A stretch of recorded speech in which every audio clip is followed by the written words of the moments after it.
I felt it the moment they marked me. Not the pain, though that was exquisite beyond description. Not the violation of flesh and soul, though both were rent open and remade. What I felt was the severing, the cutting of invisible threads that had bound me to humanity, to duty, to the God Emperor himself.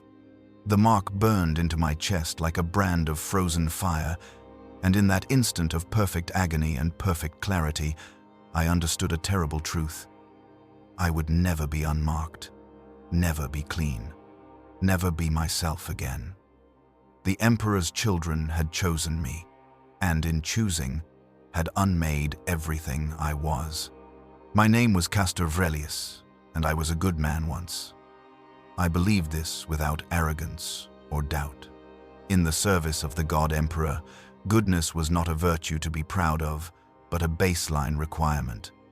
The absolute minimum acceptable standard of existence.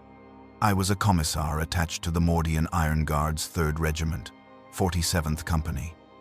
My purpose was simple: maintain discipline, ensure loyalty, execute cowards and traitors.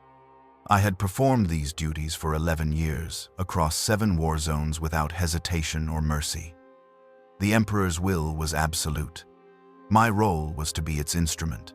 The world where my life ended and my damnation began was called Vespera Tertius, an agricultural world on the eastern fringe, notable only for its grain production and its strategic position along a minor warp route. The planet had been compliant for 3 centuries, its tithes paid on time, its faith unquestioned. The cities were clean and orderly, the fields productive, the population appropriately grateful for imperial protection. It was, by the standards of the Imperium, a success story, a world that worked as intended. I had been stationed there for 8 months as part of the garrison rotation. The duty was light, almost pleasant by military standards. No active combat, no rebellion, no Xenos incursions. We drilled the local PDF forces, inspected supply depots, attended tedious meetings with planetary administrators. It was the kind of posting that younger commissars complained about, viewing it as a waste of their potential. I saw it differently. After witnessing the meat grinder of Ulansk Secundus and the orcoid horrors of Gorash Prime, the peace of Vespera Tertius was a gift I did not take for granted. The regiment was housed in a fortress complex on the outskirts of the capital city. The structure was old, dating back to the world's initial compliance, but well maintained. Stone walls 3 meters thick, las cannon emplacements covering all approaches, barracks that could house 5,000 troops comfortably. The architecture was utilitarian but not without beauty. High vaulted ceilings in the command centers, stained glass windows depicting the Emperor's Great Crusade, training yards where morning light fell in geometric patterns across the assembled troops. I lived in quarters appropriate to my rank. A single room with a bed, a desk, a shrine to the Emperor. I required nothing more. My possessions fit in a single trunk: spare uniforms, a data slate containing the Tactica Imperium and the uplifting primer, my commissar's cap with its distinctive gold trim, my bolt pistol.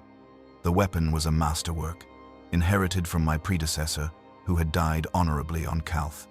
I cleaned it every evening, performing the rituals of maintenance with the same devotion others gave to prayer. My days followed a predictable pattern: morning inspections at 0600, training drills with the regiment, meetings with Captain Horvath, the company commander, a solid officer who understood discipline without cruelty. Afternoons reviewing reports, signing requisitions, occasionally addressing minor infractions among the troops. Evenings I spent reading or in contemplation before the Emperor's shrine. It was a life of order and purpose. I was content. The men under my watch knew me as fair but uncompromising.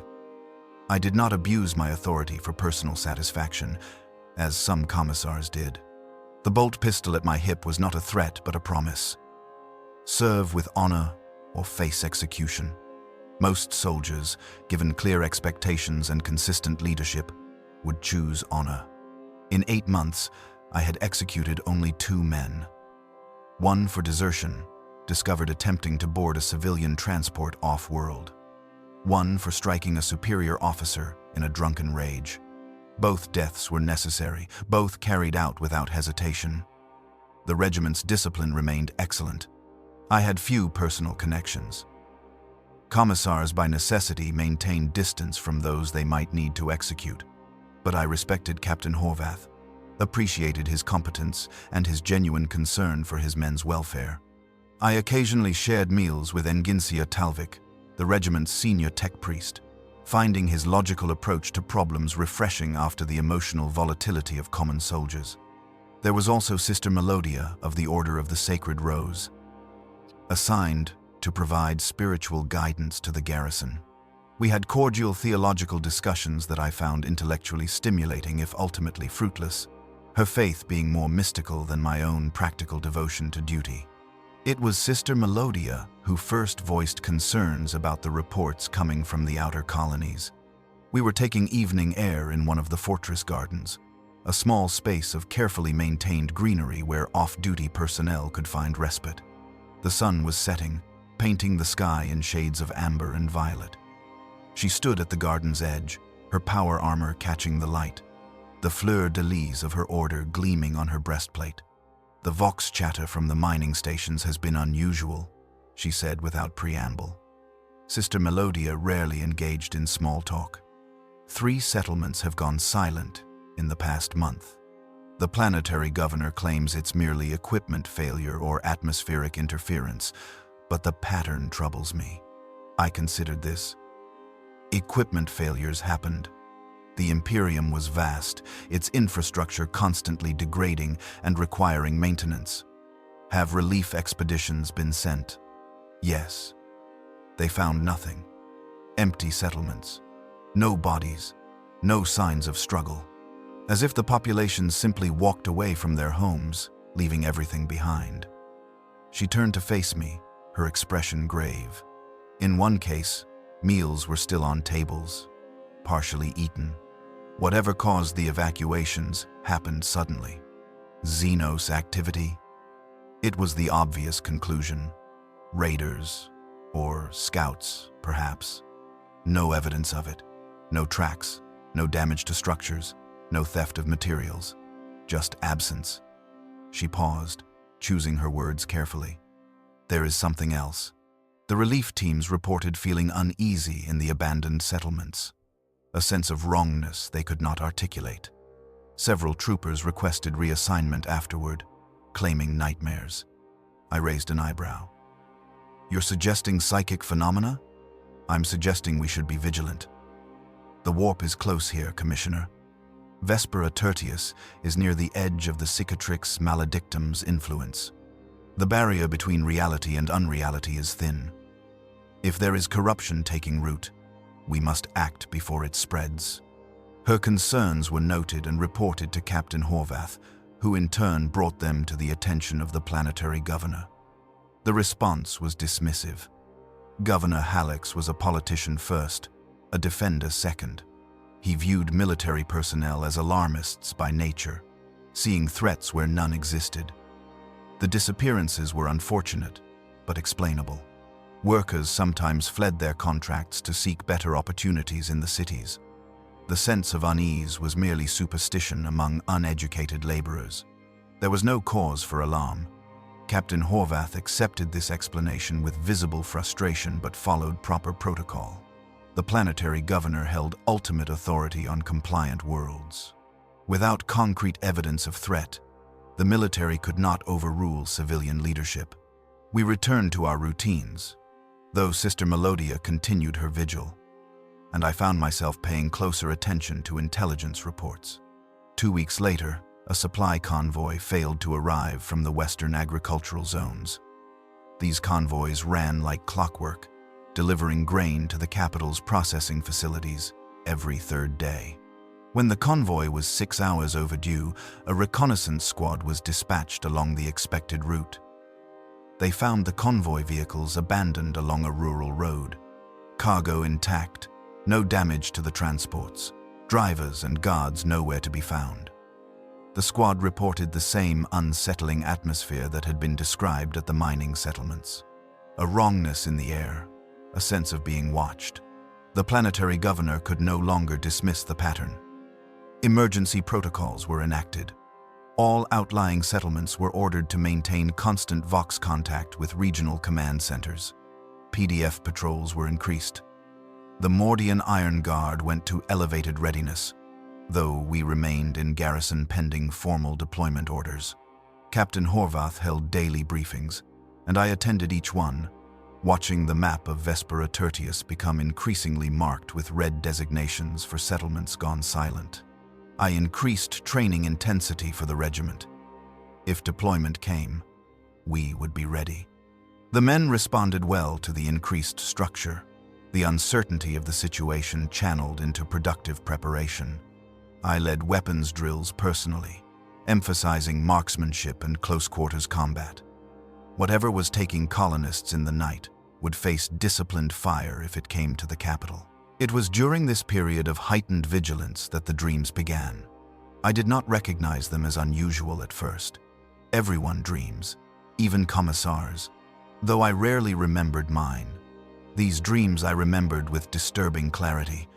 I would find myself walking through corridors of impossible geometry, walls that curved in directions that hurt to perceive. Music played from no visible source, beautiful and terrible, making my teeth ache and my heart race. Colors existed in these dreams that had no names, that should not exist in reality. I would wake drenched in sweat, my chest tight with unnamed emotion. I mentioned the dreams to no one.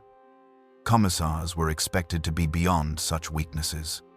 Nightmares were the province of frightened children and shell-shocked guardsmen. I increased my devotions before the Emperor's shrine, seeking clarity and strength. The dreams continued, growing more vivid, more seductive. Part of me began to anticipate sleep, to crave the impossible beauty of those alien landscapes. This desire filled me with shame. I prayed harder, served more diligently, hoping that faithfulness would purge whatever weakness had taken root in my mind. The truth, had I been wise enough to see it, was that I had already been marked for attention. The Emperor's children were coming to Vespera Tertius, had perhaps already been there for weeks, moving in the shadows, selecting their prey. And I, Commissar Castavalius, had been chosen. Not for any particular virtue or flaw, but simply because I had caught someone's eye.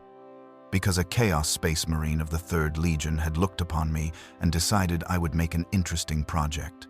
A soul worth corrupting.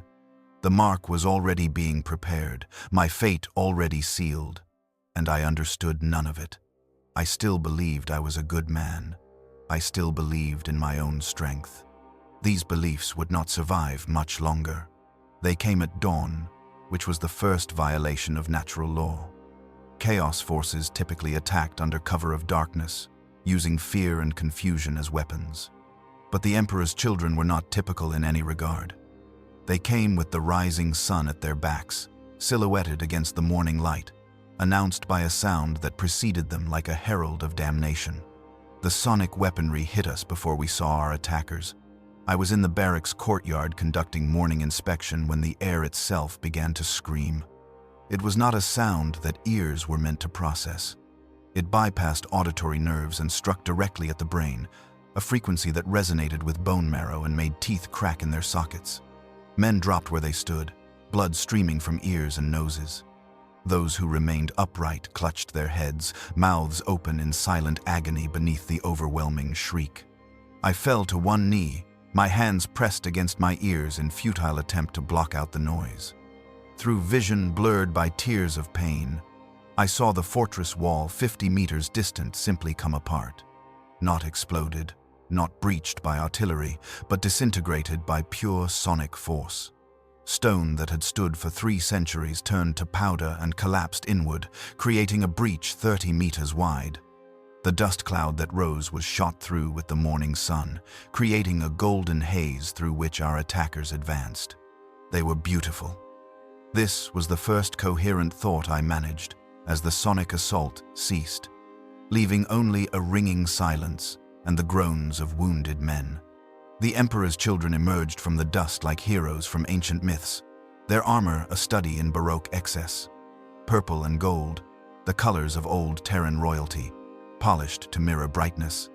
Every surface was adorned with filigree, with writhing patterns that hurt to look at directly, with symbols that seemed to shift when observed peripherally. Their helmets were works of art, sculpted to resemble screaming faces or leering demons, topped with crests of hair or metal feathers.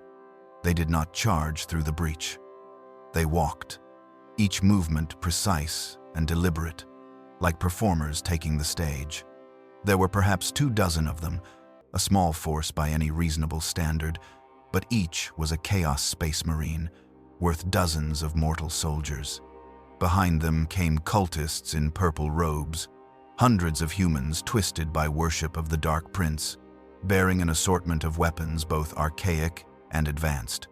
They screamed as they followed their masters, but their screams were ecstatic rather than fearful. "Weapons!" I bellowed, drawing my bolt pistol. My voice sounded distant, muffled by damaged hearing. "Form firing lines. Repel the breach." The Mordian Iron Guard, to their eternal credit, responded despite their injuries.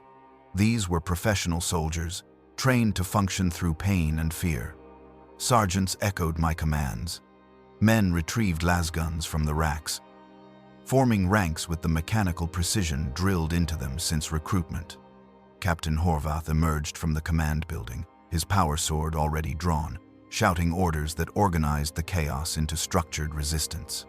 The first volley of lasfire lit the courtyard in a storm of ruby light. Hundreds of beams converged on the advancing traitors. The cultists fell in droves, their flesh boiling away under concentrated fire. But the Chaos Space Marines simply walked through the barrage. Their armor absorbed hits that would have vaporized mortal men. Where last bolts struck, the ceramite didn't even char. They had shields, I realized, some form of energy field that deflected or absorbed incoming fire. One of the Emperor's children raised a weapon unlike anything in Imperial arsenals. It resembled a bolter but was larger. Its barrel flared like a musical instrument, covered in the same writhing decorations that adorned their armor. When it fired, the sound alone killed 3 guardsmen, their bodies liquefying inside their uniforms. The bolt itself struck a squad taking cover behind a supply crate and detonated in a blast of sonic force that left nothing but a fine red mist and the echo of screaming. "Heavy weapons!" Horvath roared. A heavy bolter team set up on the second-floor gallery, their weapons' distinctive bark cutting through the chaos. Heavy bolter rounds, each one capable of punching through light vehicle armor, hammered into the nearest Chaos Marine. His shields flared brilliant purple, visible as hexagonal patterns in the air. But the sustained fire was overwhelming even transhuman defenses. The shields collapsed, and rounds began striking home, cracking ceramite, drawing something too dark to be blood from the wounds. The Emperor's children warrior stopped walking. He turned his helmeted face toward the heavy bolter position with what seemed like genuine interest. Then, he raised his sonic weapon. A device that looked like a guitar had been crossed with a heavy weapon mount and played a single note. The gallery exploded. Not from any projectile, but from the air itself, vibrating at a frequency that caused molecular bonds to fail. Stone, metal, and flesh came apart simultaneously. The heavy weapon team and everyone on that level ceased to exist, replaced by an expanding cloud of debris and atomized matter. The sonic blast continued through the structure, carving a path of destruction that collapsed an entire section of the barracks. "Fall back," I commanded, realizing that holding position against such firepower was suicide. "Fighting retreat to the inner fortress." The guard responded with practiced efficiency, squads laying down covering fire, while others withdrew, then reversing roles. We left bodies behind, too many bodies, but we maintained cohesion. I fired my bolt pistol as I retreated, each shot aimed and deliberate. I hit one cultist in the chest, the mass-reactive round detonating inside his torso and showering his companions with gore. Another shot took a cultist's head clean off. Small victories, meaningless in the face of what we confronted. Sister Melodia appeared from the chapel, her bolter blazing, her power armor unmarked despite the devastation around her. Her faith was a palpable thing, a shield more effective than any technology. She took position beside me, her shots unerring, each one claiming a cultist life. "They are the Third Legion," she said, her voice steady despite the carnage. "The Emperor's children, traitors from the heresy itself. We cannot defeat them with conventional weapons." "Then, what do you suggest, sister?" "We survive long enough for reinforcements to arrive. The distress beacon has been activated. Astropathic messages are being sent. If we can hold for 1 week, perhaps 2, Imperial forces will respond." 1 week. Looking at the enemy advancing through our defensive fire, at the casual ease with which they slaughtered the Emperor's finest, 1 week seemed an eternity beyond reach. The inner fortress was a more defensible position, a keep within the larger complex, designed to be the last stand if outer defenses were breached. We sealed the armored doors behind us, the heavy adamantium barriers slamming shut with hydraulic finality. 500 guardsmen had made it to the inner fortress. Another 1,000 lay dead or dying in the outer complex. The casualties inflicted in less than 20 minutes of combat exceeded anything I had witnessed in years of warfare. From the walls of the inner keep, we watched the Emperor's children secure the outer fortress. They moved without haste, searching the barracks and command buildings, not for tactical advantage, but seemingly for entertainment. We could hear sounds drifting across the courtyard that made no sense. Music, laughter, screams that might have been agony or ecstasy. The cultists began erecting bizarre structures, totems made from corpses and scavenged materials, arranged in patterns that hurt to observe. "They're not trying to kill us all," Horvath said, standing beside me on the wall. His uniform was torn, blood streaming from a cut across his forehead. "They could breach these defenses with sustained sonic weapons fire. Instead, they're taking their time." He was correct. The Emperor's children had positioned themselves around the inner fortress, but made no immediate assault. They seemed content to simply occupy the space they had taken. Several of them had removed their helmets, revealing faces that should not exist. Some were too beautiful, features perfect to the point of inhumanity. Others were twisted by mutation, skin unnaturally smooth or covered in scales, eyes replaced by gems or swirling colors. They laughed among themselves, passing bottles of unknown liquids, apparently enjoying themselves immensely. The siege lasted for 3 days before they made their move.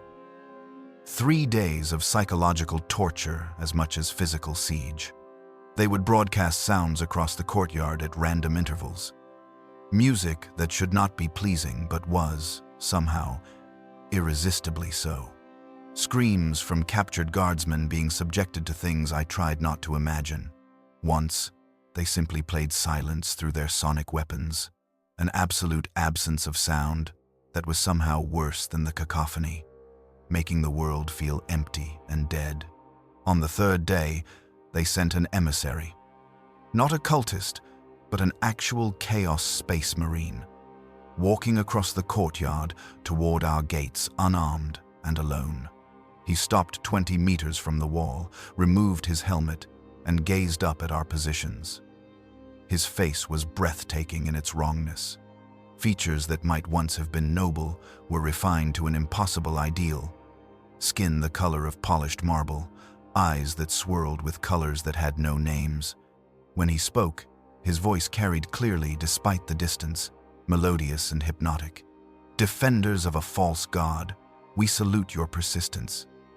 You have proven yourselves worthy of attention, a rare quality in mortals. I am Vexian Harmonicus, Lord of the Third Legion, Noise Champion of Slanesh the Perfect. We have not come to your world to conquer. We have come to experience, to sample the sensations your world offers, to create art from the raw material of your lives." "Traitor scum!" someone shouted from the wall, a young trooper whose courage exceeded his wisdom. "We serve the God Emperor. We will never surrender." Vexian's smile was genuinely delighted. "Surrender? Dear child, we don't want your surrender. Surrender is boring, a cessation of experience. We want your resistance, your fear and your courage, your pain and your defiance. These are the pigments with which we paint. Fight as hard as you can, die as beautifully as possible. That is all we ask." He replaced his helmet and walked back toward the cultist camp, utterly unafraid of the hundreds of weapons trained on his back. No one fired. Something about his presence, his absolute confidence, paralyzed our will to resist. That night, they breached the inner fortress, not through the gates or walls, but through the sewers, the maintenance tunnels, the forgotten passages that honeycombed the ancient structure. The attack came from within, cultists emerging from storm drains and access hatches, spreading throughout the keep before we even understood we were compromised. The fighting became desperate. Room to room, corridor to corridor, lasgoons fired at point-blank range. Combat knives found throats and hearts. Men died in the dark, often unsure if they were killing enemies or their own comrades. I led a squad through the eastern barracks, clearing rooms, executing cultists with bolt pistol rounds. The fighting was intimate and horrible. I watched a trooper I had inspected that very morning gut a cultist with his bayonet, then die as another cultist drove a sharpened piece of metal through his eye.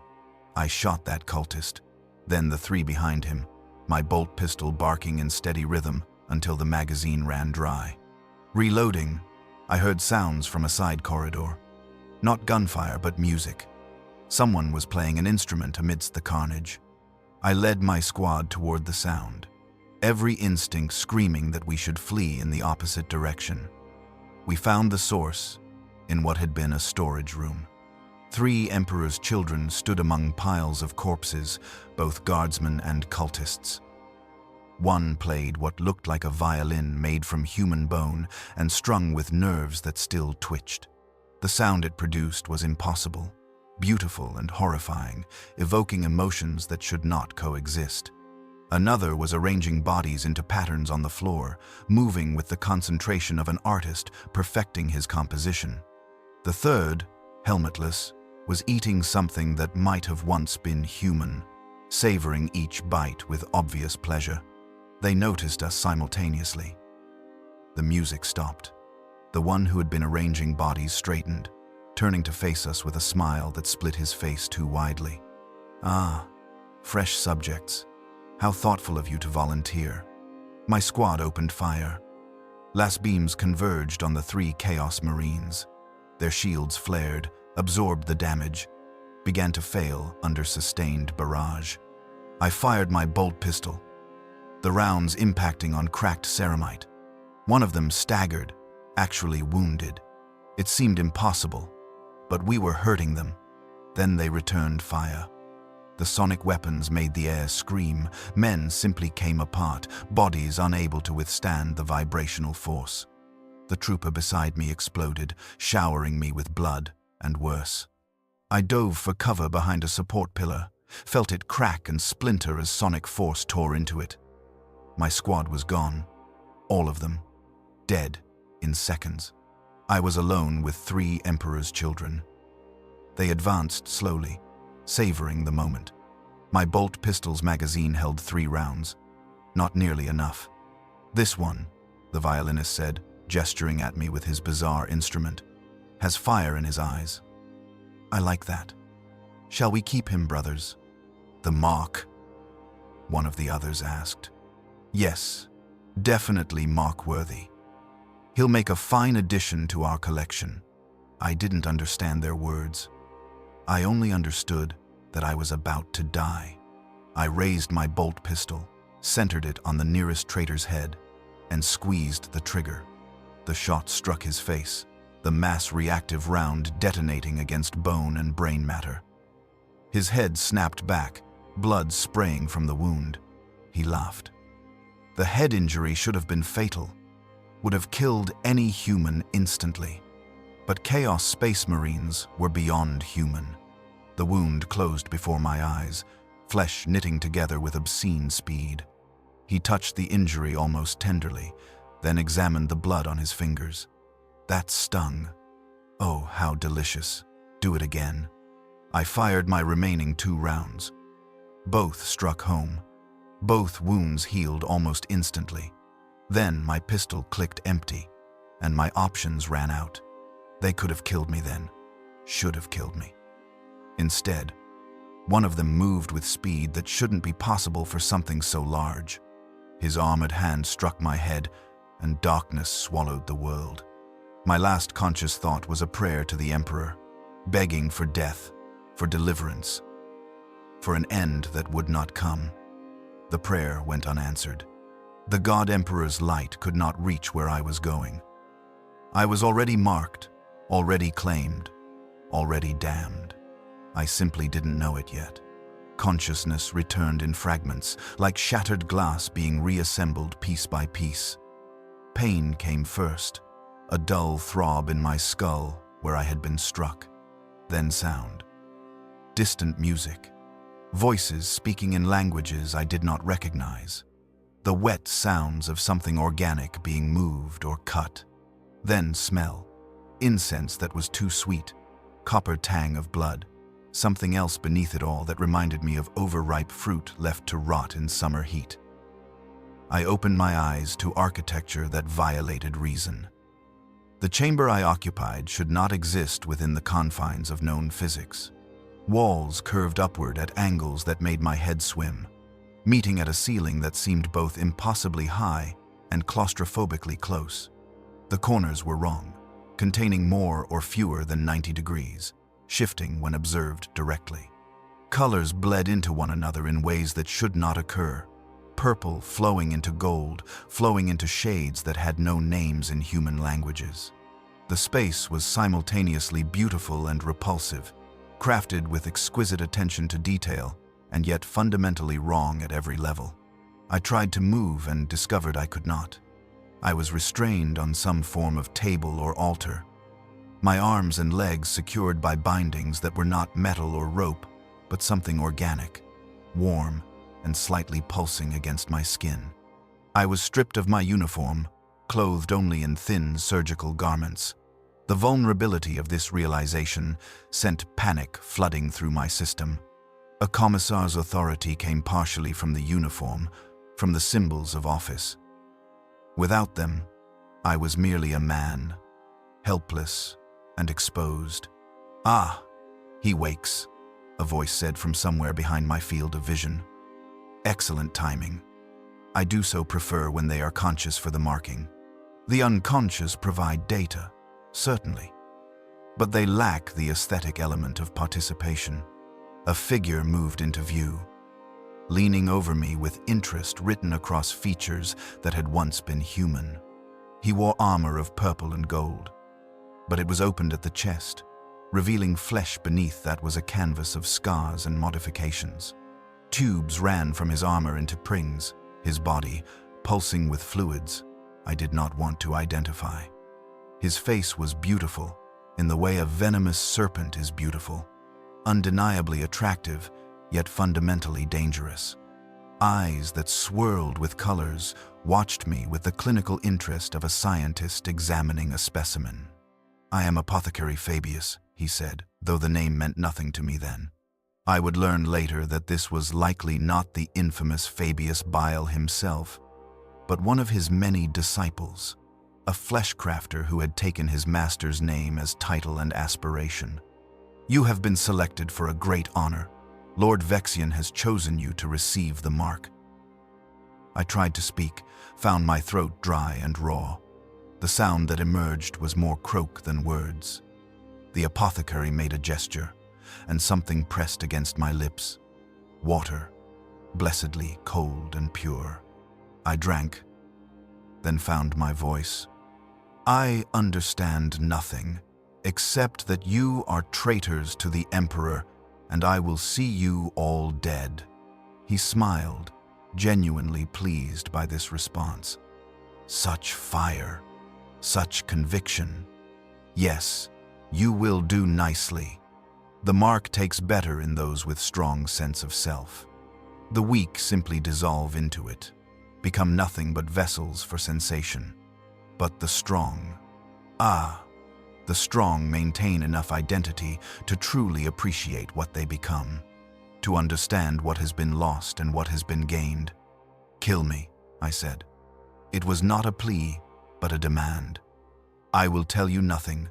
Torture me if you must, but you will gain no cooperation, no surrender. I am a servant of the God Emperor, and my soul is his. Your soul, the apothecary repeated, savoring the words. Yes, let us discuss your soul. In the materium, the physical realm, you know, the soul is an abstract concept. Priests speak of it, philosophers debate its existence, but no one truly knows what it is. But we, who have touched the warp, who have felt the immaterium's embrace, we know the truth. The soul is real, Commissar. It is the truest part of you, more fundamental than flesh or bone or thought, and it can be altered. He moved away, busying himself with instruments on a nearby table. I could not see what he was doing, but I heard metal scraping on metal, liquid being poured, the hum of devices powering up. Other figures moved in the chamber's periphery. Cultists in surgical robes, their faces hidden behind masks decorated with symbols that hurt to look at directly. Another emperor's children, this one in robes rather than armor, chanting something in a language that made my teeth ache. The mark. Fabius continued, his voice taking on a lecturing tone, is not merely a brand or tattoo. It is a fundamental alteration of the spiritual architecture of your being. We will burn the symbol of Slanesh, the Prince of Pleasure, into your flesh. But that is merely the physical component, the anchor for what truly matters. As the mark is applied, we will breach the barrier between your soul and the warp. We will invite certain entities to take notice of you, to touch you, to claim you as their own. He returned to my side, holding an implement that looked like a branding iron, but the metal seemed to writhe and shift, never quite holding the same shape. The symbol at its end was complex beyond comprehension, a sigil that contained too many curves, too many angles, something that should not fit in three-dimensional space, yet somehow did. The process is exquisitely painful, he said conversationally. The flesh burning is nothing, truly. Nerve endings scream for perhaps 30 seconds, then they die and the pain fades. No, the true pain comes from the soul being opened, being touched by forces that mortal spirits were never meant to endure. Some subjects die from this. Their souls simply cannot withstand the contact, and they collapse inward, becoming empty shells. Others go mad, their minds shattering like glass under hammer blows. But some, the special ones, they survive. They change, certainly, fundamentally and irreversibly, but they survive. And they come to understand that what they thought was living was merely existence. What we offer is true life, experience magnified beyond mortal comprehension. You offer damnation, I said, fighting to keep my voice steady. You offer corruption and eternal suffering in service to dark powers. I refuse. I reject whatever you plan to do. My faith in the Emperor is absolute. Your mark will not take hold. The apothecary's laugh was not cruel but pitying. Faith is admirable, Commissar. But faith is a shield of the mind, not the soul. What we do here transcends belief or will. This is not a matter of choosing to resist. This is fundamental transformation. You might as well try to resist gravity or the passage of time. The mark will take, because the mark always takes. The only variable is what remains of you afterward. The chanting grew louder. The robed emperor's children raised his hands, and I felt something shift in the air, a pressure building like the moment before a thunderstorm breaks. The warp was close. So close, I could almost see it bleeding through reality's edges. Colors that should not exist flickered at the corners of my vision. I heard whispers in dozens of voices, some seductive, some threatening, all promising things I could not begin to understand. Fabius positioned the branding iron above my chest, directly over my heart. The symbol at its end glowed with light that was purple and gold and colors beyond naming. Heat radiated from it, intense enough that I could feel my skin beginning to blister before contact was even made. "For what it's worth," Fabius said, "I am genuinely curious to see what you become. You have strong spirit, clear sense of purpose. These qualities do not disappear when the mark is applied. They transform into something new, something perfectly suited to Slanesh's service. You will be yourself, Commissar, but you will be more, so much more." The iron descended. I tried to prepare myself, to steel my mind against what was coming, to retreat into the mental disciplines taught to all commissars for resisting interrogation. None of it mattered. Nothing could have prepared me for what followed. The pain of burning flesh was exactly as the apothecary had described, intense but brief, nerve endings simply ceasing to function under the assault. I smelled my own flesh cooking, heard the sizzle as fat rendered, felt blood boiling in capillaries. This was agony, certainly, but it was comprehensible agony. Human pain that a human mind could process and endure. Then the symbol was complete. The physical mark burned into my chest, and the second phase began. Reality cracked. There is no better way to describe it.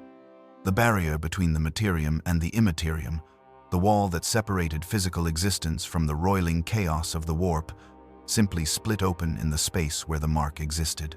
I felt it as a tearing sensation, not in my body but in something deeper, more fundamental. My soul, for want of a better term, was suddenly exposed to forces that should never touch mortal spirits. The pain was beyond description. Not physical pain, though my body writhed in the restraints hard enough to dislocate my shoulder. This was existential pain, the agony of being fundamentally altered at the deepest possible level. I screamed, but the sound that came from my throat was not entirely my own. Other voices seemed to scream with me, through me, using my vocal cords to express agonies and ecstasies beyond human experience. Through the pain, I felt presences, entities from the warp drawn to the opening the mark had created. They circled me like sharks scenting blood, examining this new breach in reality's fabric. Most passed by, uninterested or already occupied elsewhere. But one did not pass. One stopped and turned its attention fully upon me. I cannot describe what Slanesh feels like. The Dark Prince, the great enemy, she who thirsts, the god of excess and sensation and perfection taken to its ultimate extreme. To be noticed by such a being, even for the briefest instant, is to be unmade and remade simultaneously. I felt pleasure beyond anything I had known, ecstasy that made every happy moment of my life seem like pale shadows. And I felt pain beyond imagining, suffering that contained infinities of torment. Both existed simultaneously, indistinguishable from each other, two faces of the same overwhelming experience. The entity that was Slanesh regarded me with something that might have been curiosity or might have been hunger. I felt tendrils of its consciousness extend through the mark, touching my soul, examining memories and desires and fears with casual intimacy.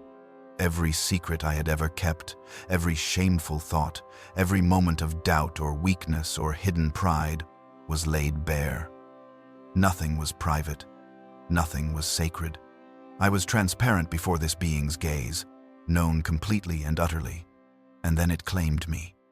Not through force, but through simple declaration of ownership. The mark flared brilliant purple gold, and I felt invisible chains settle around my soul. Not chains of metal, but of connection, of belonging. I was marked. I was claimed. I was owned by powers beyond mortal comprehension. The understanding of this crashed through me like a tidal wave, drowning all other thoughts. The presence withdrew, its attention moving on to other matters. In the warp, there are infinite souls to torment and infinite pleasures to pursue. I was merely one more marked servant, notable for perhaps a handful of seconds before being dismissed as unimportant. But the mark remained. The connection remained. I would never be free of it, never be clean, never be unmarked. The chanting stopped. The pressure in the air released. Reality reasserted itself, the warp receding behind its barrier once more, though that barrier was now permanently weakened in the space where I existed. I could still feel it. The immaterium pressing against the materium like water against a dam, seeking any weakness to exploit. And the mark was a weakness, a crack in the foundation, growing wider with each passing moment. I became aware that I was weeping. Not tears of pain, but something else, something I did not have words for. The apothecary leaned over me again, examining his work with professional satisfaction. The mark on my chest no longer glowed, but it had not stopped burning. The symbol was there, carved into my flesh in scar tissue that would never fully heal. The edges were raised, slightly three-dimensional, as if the mark existed partially outside normal space.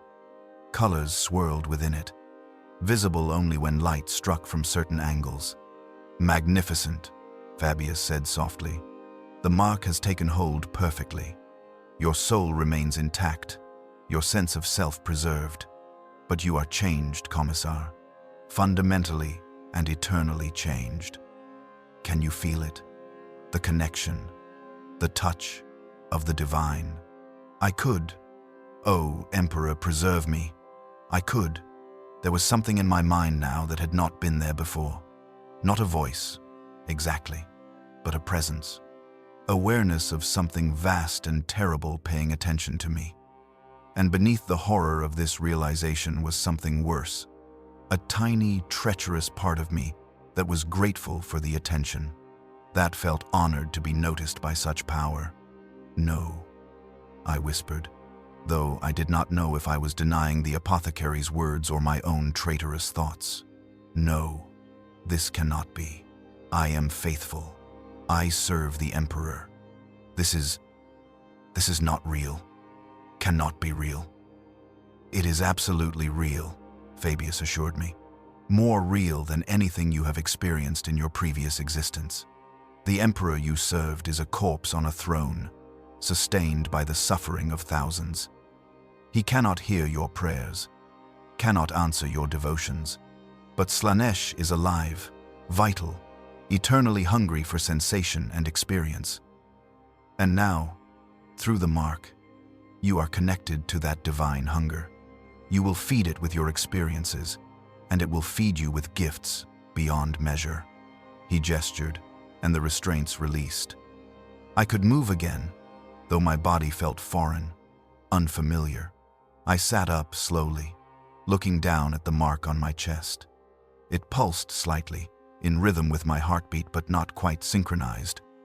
Looking at it made me dizzy, made me feel things I should not feel. Pride at bearing such a symbol, arousal at the memory of pain, hunger for experiences I could not name. "What have you done to me?" The question came out as barely a whisper. "We have improved you," the apothecary said simply. "We have opened your eyes to reality beyond the Emperor's lies. We have given you the capacity for true sensation, true experience. You are marked, Commissar. You belong to the Prince of Pleasure now. And in time, you will come to understand that this is not curse but blessing, not damnation but liberation. I wanted to deny it, to rage against the violation that had been committed. But the words would not come. Something in me had changed at a level too deep for conscious resistance. The mark was there, burning cold and beautiful on my chest, connecting me to powers I had been taught to fear and hate my entire life. And beneath the horror and the violation, that small, treacherous voice whispered, What if he is right? What if this is liberation? I pushed the thought away, buried it beneath layers of denial and desperate faith. But it did not disappear. Like the mark itself, it had taken root, and it would grow. They released me into a holding chamber, though calling it imprisonment would be generous. The room was lavish by any standard, furnished with items that seemed to shift between utilitarian and obscene depending on how I looked at them. A bed that might have been comfortable or might have been covered in something organic. Walls decorated with tapestries depicting scenes I tried not to examine too closely. A basin of water that reflected colors that should not exist. I was not restrained, not guarded. I was simply there, left alone with the mark and what it was doing to me. The physical changes began within hours. I noticed them first in the mirror, a sheet of polished metal that hung on one wall. My reflection showed a man I barely recognized. The mark itself dominated my chest, the symbol of Slanesh raised and pulsing with faint inner light. But the changes extended beyond the brand. The skin around it had become smoother, almost luminous. Where I had scars from decades of military service, the flesh was now unblemished, perfect in a way that human skin should not be. My eyes, which had been ordinary brown, now held flecks of purple and gold that swirled when light struck them at certain angles. I touched my face and felt differences I could not quite articulate. My features seemed sharper, more defined, as if someone had taken a rough sketch and refined it into a finished portrait. Not more handsome, exactly, but more intense, more present. I looked at my hands and saw the same transformation occurring. Calluses from weapons handling were smoothing away, old burn scars fading. Even my nails seemed different, stronger and more lustrous than they had any right to be. The pain from the marking had not faded so much as transformed. It was still there, a constant burning sensation radiating from the symbol on my chest. But the quality had changed. It was no longer simply pain. There was pleasure mixed into it, an undercurrent of sensation that made the agony almost bearable, almost welcome.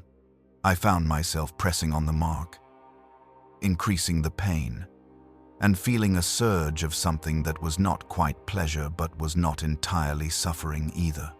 The line between the two was blurring in ways that terrified me. Worse than the physical changes were the alterations in perception. Everything felt more intense. The dim lighting in the chamber seemed bright enough to hurt my eyes, revealing details I should not be able to see.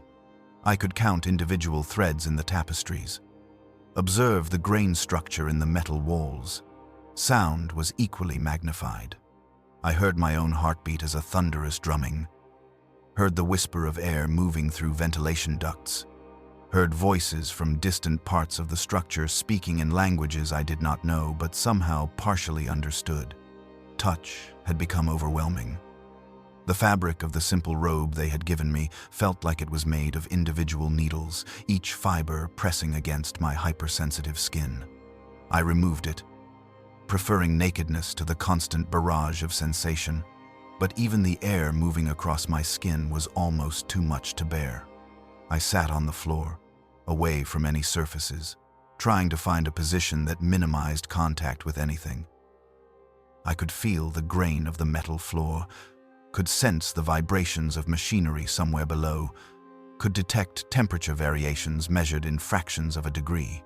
Hunger arrived, not gradually but all at once, a gnawing emptiness in my stomach that demanded attention. They brought me food, delivered by a cultist who set a tray inside the door and departed without speaking.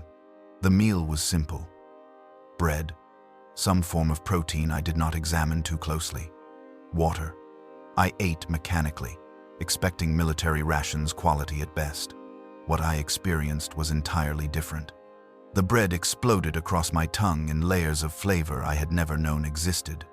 I could taste individual grains, could detect the minerals in the water used to make the dough, could sense the exact temperature at which it had been baked. The protein was even more intense, rich, and complex. every chew releasing new flavors that built upon each other in cascading waves. I ate slowly, overwhelmed by the experience. Each bite a revelation. Food had never tasted like this. Nothing had ever tasted like this. The simple act of eating had become a form of ecstasy. When I finished, I sat in stunned silence, trying to process what had just happened. The meal had been ordinary, basic provisions for a prisoner. But my experience of it had been extraordinary, elevated beyond anything I had known in 40 years of life. This was what the mark did, I realized. It magnified sensation, turned the mundane into the magnificent, and the terrifying part was how much I had enjoyed it. The water was next. I had drunk from the basin earlier, simple hydration, nothing more. Now I approached it with trepidation, knowing what awaited. I cupped water in my hands and brought it to my lips. The sensation was overwhelming. Cold beyond mere temperature, wet beyond simple moisture. I could taste minerals, could detect the molecular structure, could feel each droplet as it touched my tongue and slid down my throat. It was too much, and not enough simultaneously. I wanted more, needed more, craved the intensity of sensation with a hunger that frightened me. I spent hours experimenting with touch, running my fingers across different surfaces, discovering that each material had its own character, its own flavor of sensation. Metal was sharp and electric. Stone was deep and resonant. Cloth was soft but also somehow aggressive, each fiber announcing its presence. I pressed my palm against the wall and felt vibrations from machinery, from distant footsteps, from the life of the structure itself. The building had a pulse, a rhythm I had never perceived before but now could not ignore. Sleep, when it came, brought no respite. My dreams were vivid beyond anything I had experienced during the weeks leading up to the attack. I walked through impossible landscapes where the laws of physics were suggestions rather than rules. I met beings that were beautiful and horrible in equal measure. Entities that spoke without words and promised experiences beyond mortal comprehension. I felt sensations that had no names, emotions that did not exist in the imperial lexicon. And through it all, the mark burned on my chest, a constant anchor connecting me to forces I still tried to deny. I woke covered in sweat, my heart racing, the mark pulsing with light that faded as consciousness returned. The dreams were not nightmares. Exactly. That was what made them so disturbing. Part of me had enjoyed them, had wanted to remain in those impossible spaces, experiencing impossible things. The realization filled me with shame and self-loathing that was itself more intense than such emotions had ever been before. The psychological changes were harder to quantify but no less profound. My thoughts felt different, organized along patterns that were not quite right. I found myself contemplating things that should have repulsed me with what felt like academic interest. The torture I had witnessed during the siege, the artistic arrangement of bodies, the excess of cruelty on display. Before, these would have filled me with righteous anger and determination to punish the perpetrators. Now, I found myself analyzing them aesthetically, appreciating the composition even as I was horrified by the content. My memories were changing too. Not disappearing, but being recontextualized. I remembered my years of service to the Imperium, the battles fought and enemies killed. But the emotional weight had shifted. What had felt like purpose now seemed like drudgery. What had been righteousness now appeared as narrow-minded zealotry. What had been faith now looked like willful blindness. I tried to resist these new interpretations, to hold on to my sense of duty and devotion, but it was like trying to hold water in cupped hands. The mark was rewriting me from the inside, and I lacked the tools to stop it. The Emperor felt distant now. I tried to pray, kneeling before the empty wall where a shrine should have been, reciting the litanies I had known since childhood. The words came easily enough, muscle memory of faith. but they felt hollow, empty, sounds without meaning or power. I waited for the sense of connection I had always felt during prayer, the certainty of purpose that came from devotion to the God Emperor. Nothing came, just silence and the growing awareness that whatever connection I had once possessed had been severed by the mark. But Slaanesh felt close, constantly, oppressively close, not as a voice or a presence I could identify, but as an awareness at the edge of consciousness. The sensation of being watched, being measured, being appreciated. The mark was a window that allowed something to look through, to observe my experiences and feed upon them. Every sensation I felt, every emotion I experienced, every thought that crossed my mind was being consumed by something vast and hungry. And worse, some part of me was pleased to provide that sustenance. On the third day of isolation, the hunger changed. Physical needs were satisfied easily enough. The cultists brought food and water regularly, and I ate with the same overwhelming intensity each time. But a different hunger was growing, one that could not be satisfied with mere sustenance. I wanted experiences, novel sensations, things I had never felt before and might never feel again. The craving built slowly at first, then with increasing urgency until it dominated my thoughts. I began deliberately seeking out sensation, pressing the mark to increase pain, holding my breath until my lungs burned. Anything to generate new experiences, to feed the hunger the mark had created. I discovered that the more intense the sensation, the more satisfying it became. Mild experiences barely registered, like trying to satisfy starvation with a single grain of rice. But strong sensations, particularly those that combined pleasure and pain, provided temporary relief from the gnawing need. This realization brought with it a horrible understanding. I was becoming an addict, not to any substance but to sensation itself. The mark had fundamentally altered my neurology, my psychology, my very soul to crave intensity of experience above all else. And like any addiction, I would need increasingly powerful doses to achieve the same effect.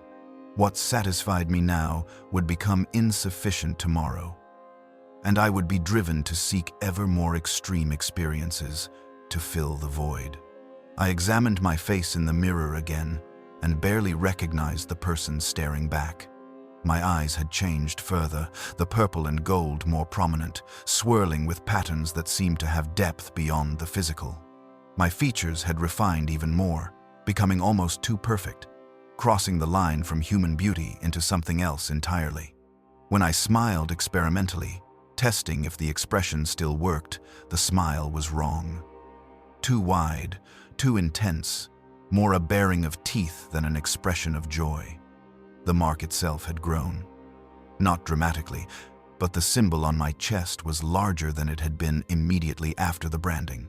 The raised edges were more pronounced, the colors more vibrant.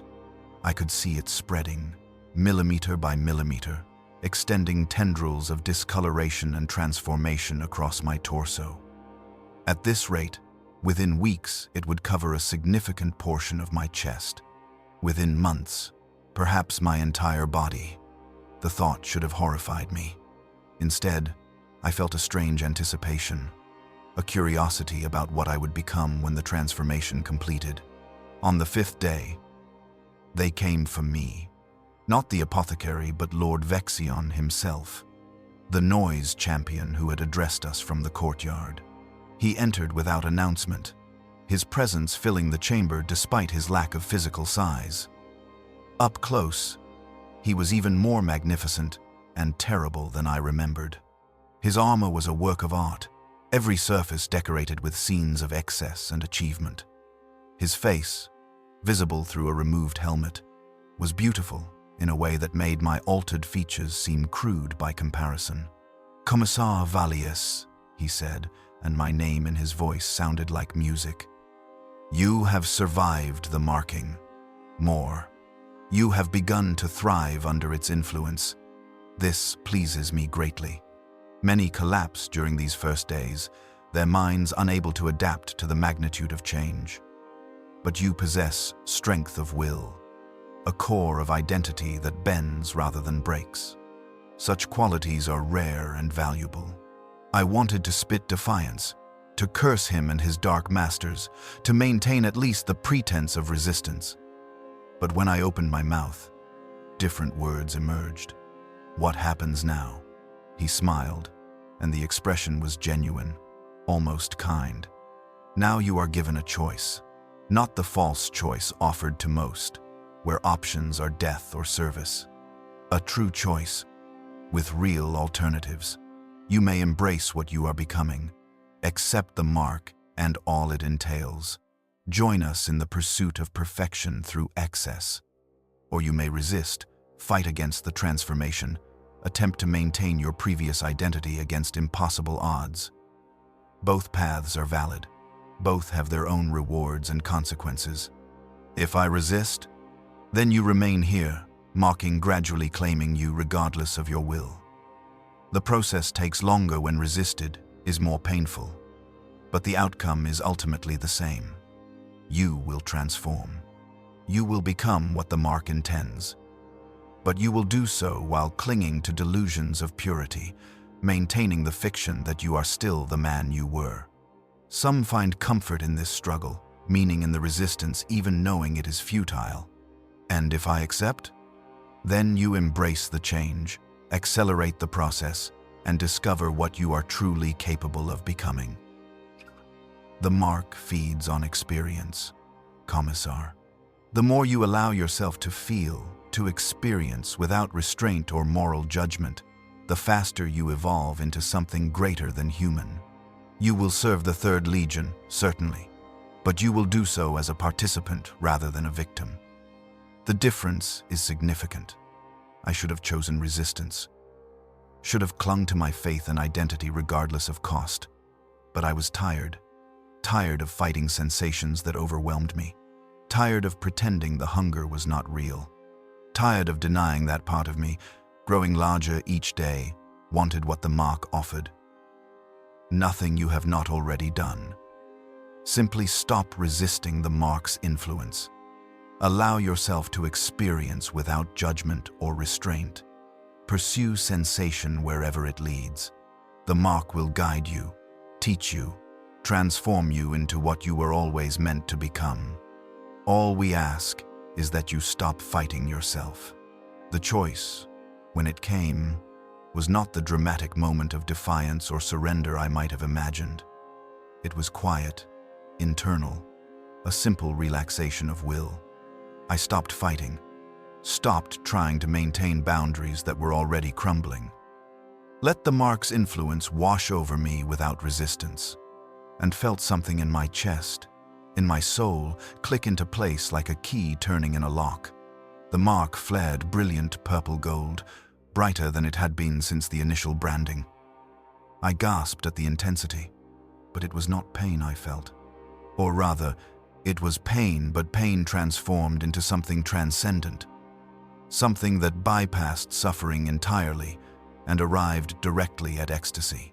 My body arched, every nerve firing simultaneously, sensation cascading through me in waves that built and built without breaking.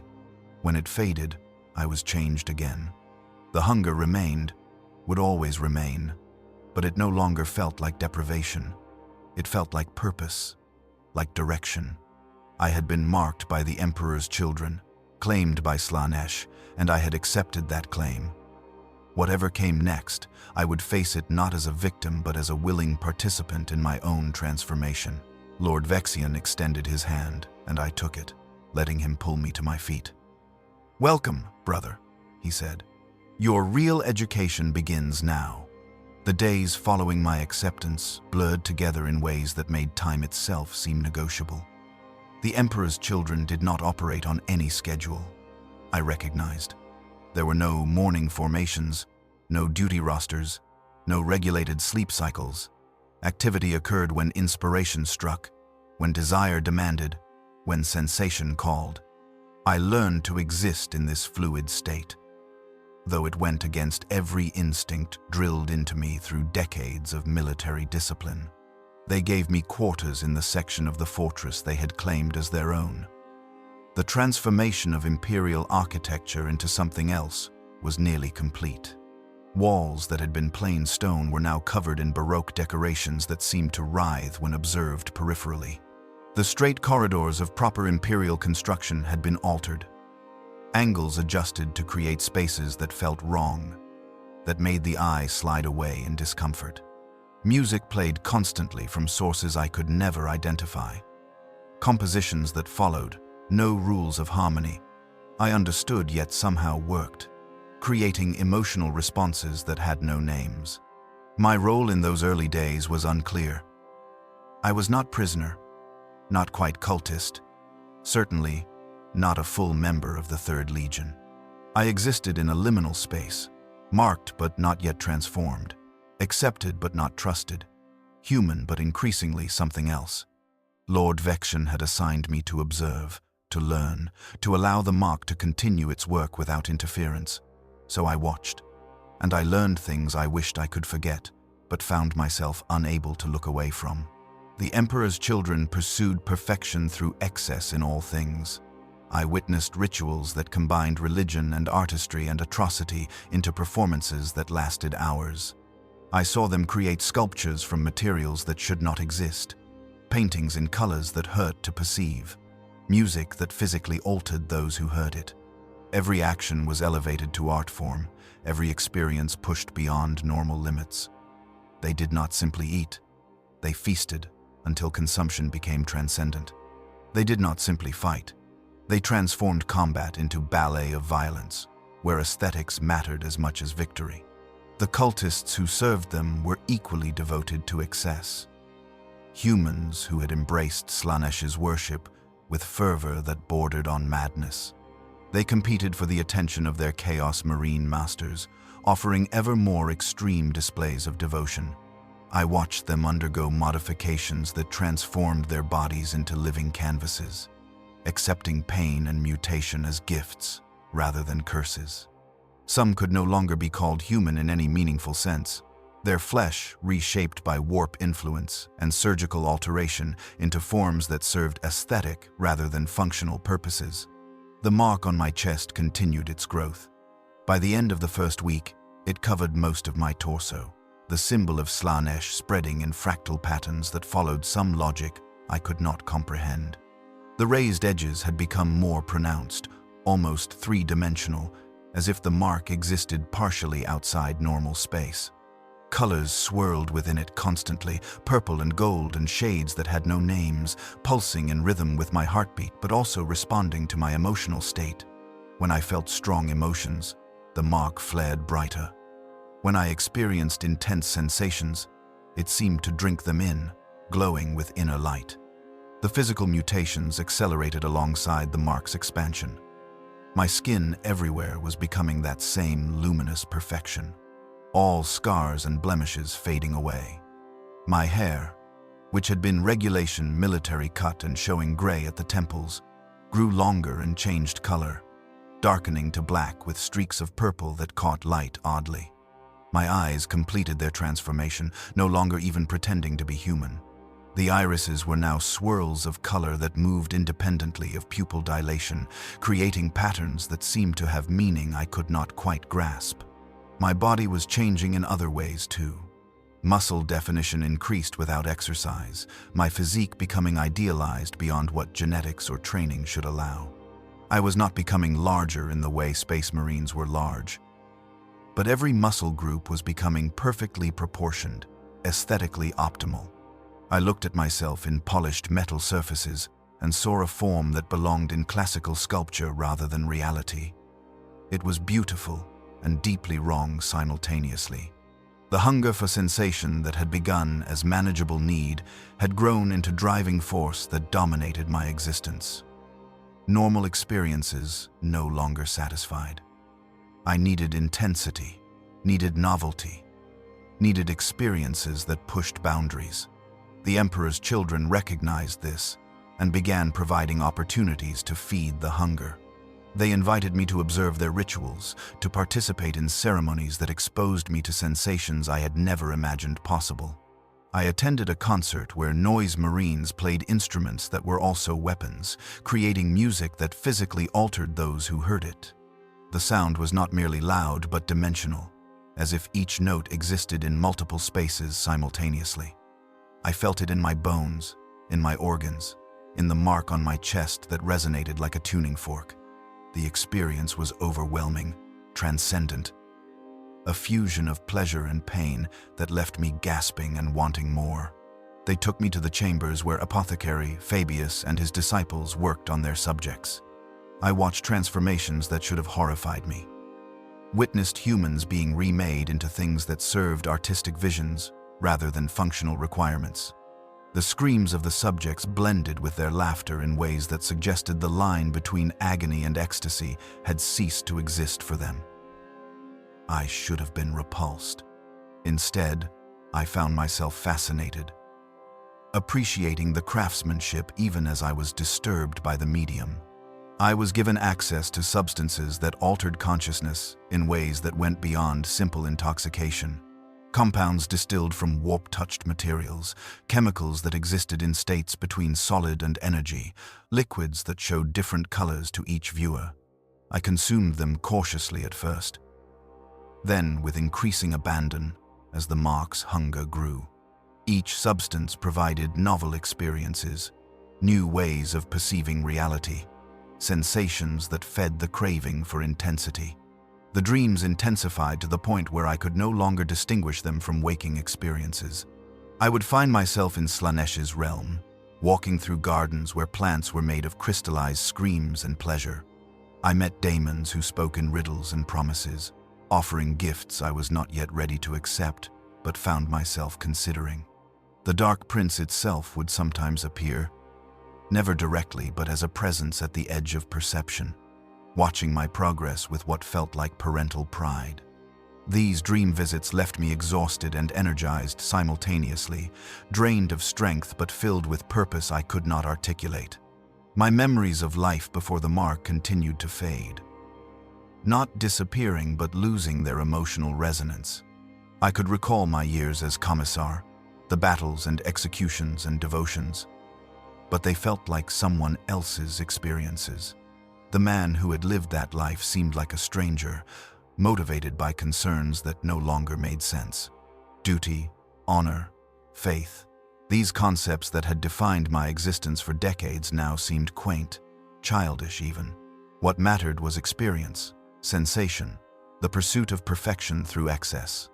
The other marked individuals recognized me as one of their own now. There were dozens of them scattered through the fortress. Humans who had been branded and were at various stages of transformation. Some were recent acquisitions like myself, still clinging to fragments of their former identities. Others were months or years into the process, barely recognizable as human. I learned from them, hearing their stories of marking and transformation, understanding that what I experienced was not unique, but part of a larger pattern. One woman named Celestine had been a sister of battle before her marking. She described her transformation with the clinical detachment of someone reporting facts about a stranger. The loss of faith had been hardest for her, she said. Not because faith itself mattered, but because losing it created an emptiness that needed to be filled. She had filled it with service to Slanesh, finding in excess and sensation a purpose that satisfied in ways the Emperor never had. Looking at her, at the mutations that covered her body like art, at the blissful certainty in her transformed eyes, I saw my own future reflected back. Another marked. A former Imperial Guard officer named Theron had resisted for months before acceptance. He spoke of the futility of that resistance, how fighting the mark only prolonged suffering without changing the outcome. The mark always won, he said. Always transformed its bearer regardless of will or faith or determination. The only variable was whether you suffered through the process or embraced it. He had chosen suffering and regretted the wasted time, the months of anguish that could have been months of discovery. I asked him if anything of his former self remained. He considered the question for a long time before answering. "There are echoes," he said finally. "Memories of who I was, skills and knowledge carried forward. But the person who bore those memories is gone. I am what the mark made me, and I am grateful for it. The man I was could never have experienced what I experience now, could never have understood the truth that Slaanesh offers. He was blind, and I can see." His words resonated with my own experience. The Castor Valius who had served the Emperor was fading day by day, replaced by something new, not better or worse in any objective sense, but fundamentally different. The transition was not painful anymore, not after accepting the mark. It felt natural, inevitable, like a chrysalis transforming into something that had always been waiting to emerge. 3 weeks after my marking, I participated in my first raid. The Emperor's children were striking at a remaining Imperial stronghold on the planet's eastern continent. I was not expected to fight, not yet, but Lord Vexion wanted me to observe, to witness warfare as the Third Legion practiced it. We departed the fortress in vehicles that had been modified beyond recognition. Rhino transports, covered in decorations and equipped with sound systems that played music during travel. The journey was an experience in itself. The music that played was not merely entertainment, but preparation, psychic conditioning that elevated mood and heightened senses. By the time we reached the target, I was in a state of heightened awareness, where every sensation felt magnified. The smell of promethium exhaust was intoxicating. The vibration of the transport's engine resonated through my body pleasantly. Even the discomfort of cramped quarters became interesting, a mild suffering that added texture to the experience. The battle was nothing like warfare I had known. The Emperor's children attacked with precision and artistry, each movement choreographed, each kill performed with style. They used sonic weapons that turned enemy positions into abstract sculptures of liquefied flesh and shattered bone. They fought with blades that sang as they cut, leaving wounds that would not stop bleeding. They laughed as they killed, not from cruelty but from genuine joy in the experience of combat. I watched a noise marine duel with an Imperial champion, both warriors matching skill for skill. The Space Marine could have killed his opponent quickly, ended the fight with overwhelming force. Instead, he prolonged it, testing different techniques, appreciating his adversary's skill even as he gradually dismantled the man's defense. When the killing blow finally came, it was delivered with a flourish, an executioner's stroke that severed head from body cleanly. The noise marine bowed to the corpse before moving on, showing respect to a worthy opponent. The cultists fought with equal fervor but less skill, throwing themselves at enemy positions with abandon. They cared nothing for casualties, viewing death in service to Slaanesh as the ultimate experience. I watched them die in droves, saw them embrace their own destruction with ecstatic joy. Some were killed by enemy fire. Others died from proximity to sonic weapons, their own side's ordnance liquefying their organs. They died screaming, but the screams were not entirely of pain. After the battle, as the Emperor's children conducted their victory celebrations, I found myself among the aftermath. Bodies were everywhere. Imperial defenders cut down in artistic arrangements. The Third Legion had not simply killed their enemies, but had made art from their deaths, positioning corpses in tableaux that somehow conveyed meaning.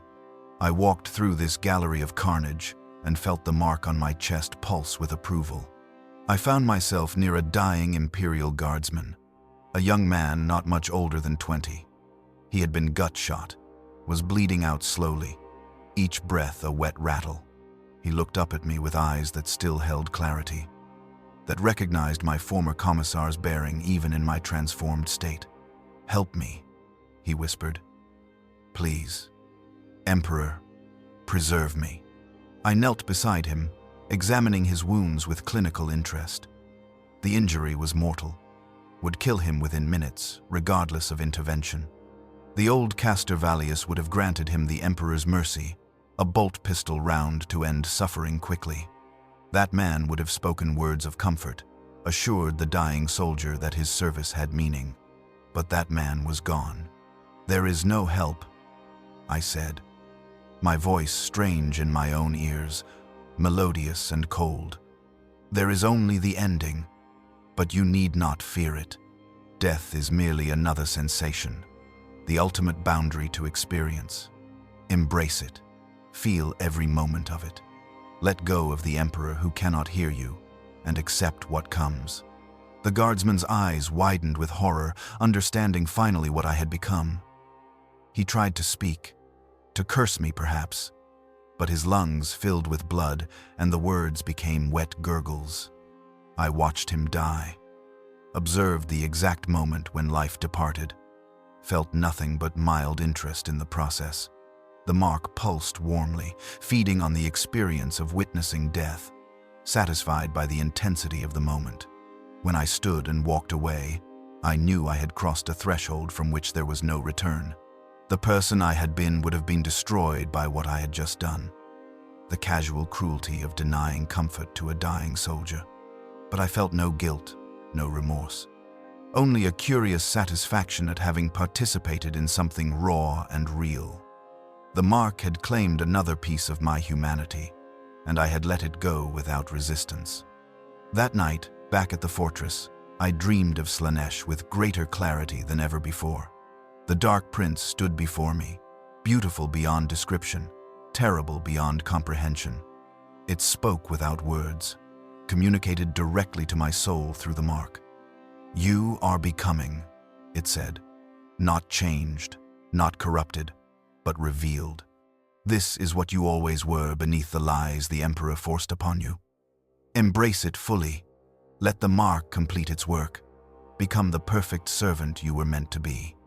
I woke with the mark blazing on my chest, brighter than it had ever been, covering now not just my torso but spreading down my arms, up my neck, claiming more territory with each passing day. I looked at my reflection and saw a being that was no longer human in any meaningful sense. Beautiful and terrible, transformed and transforming still.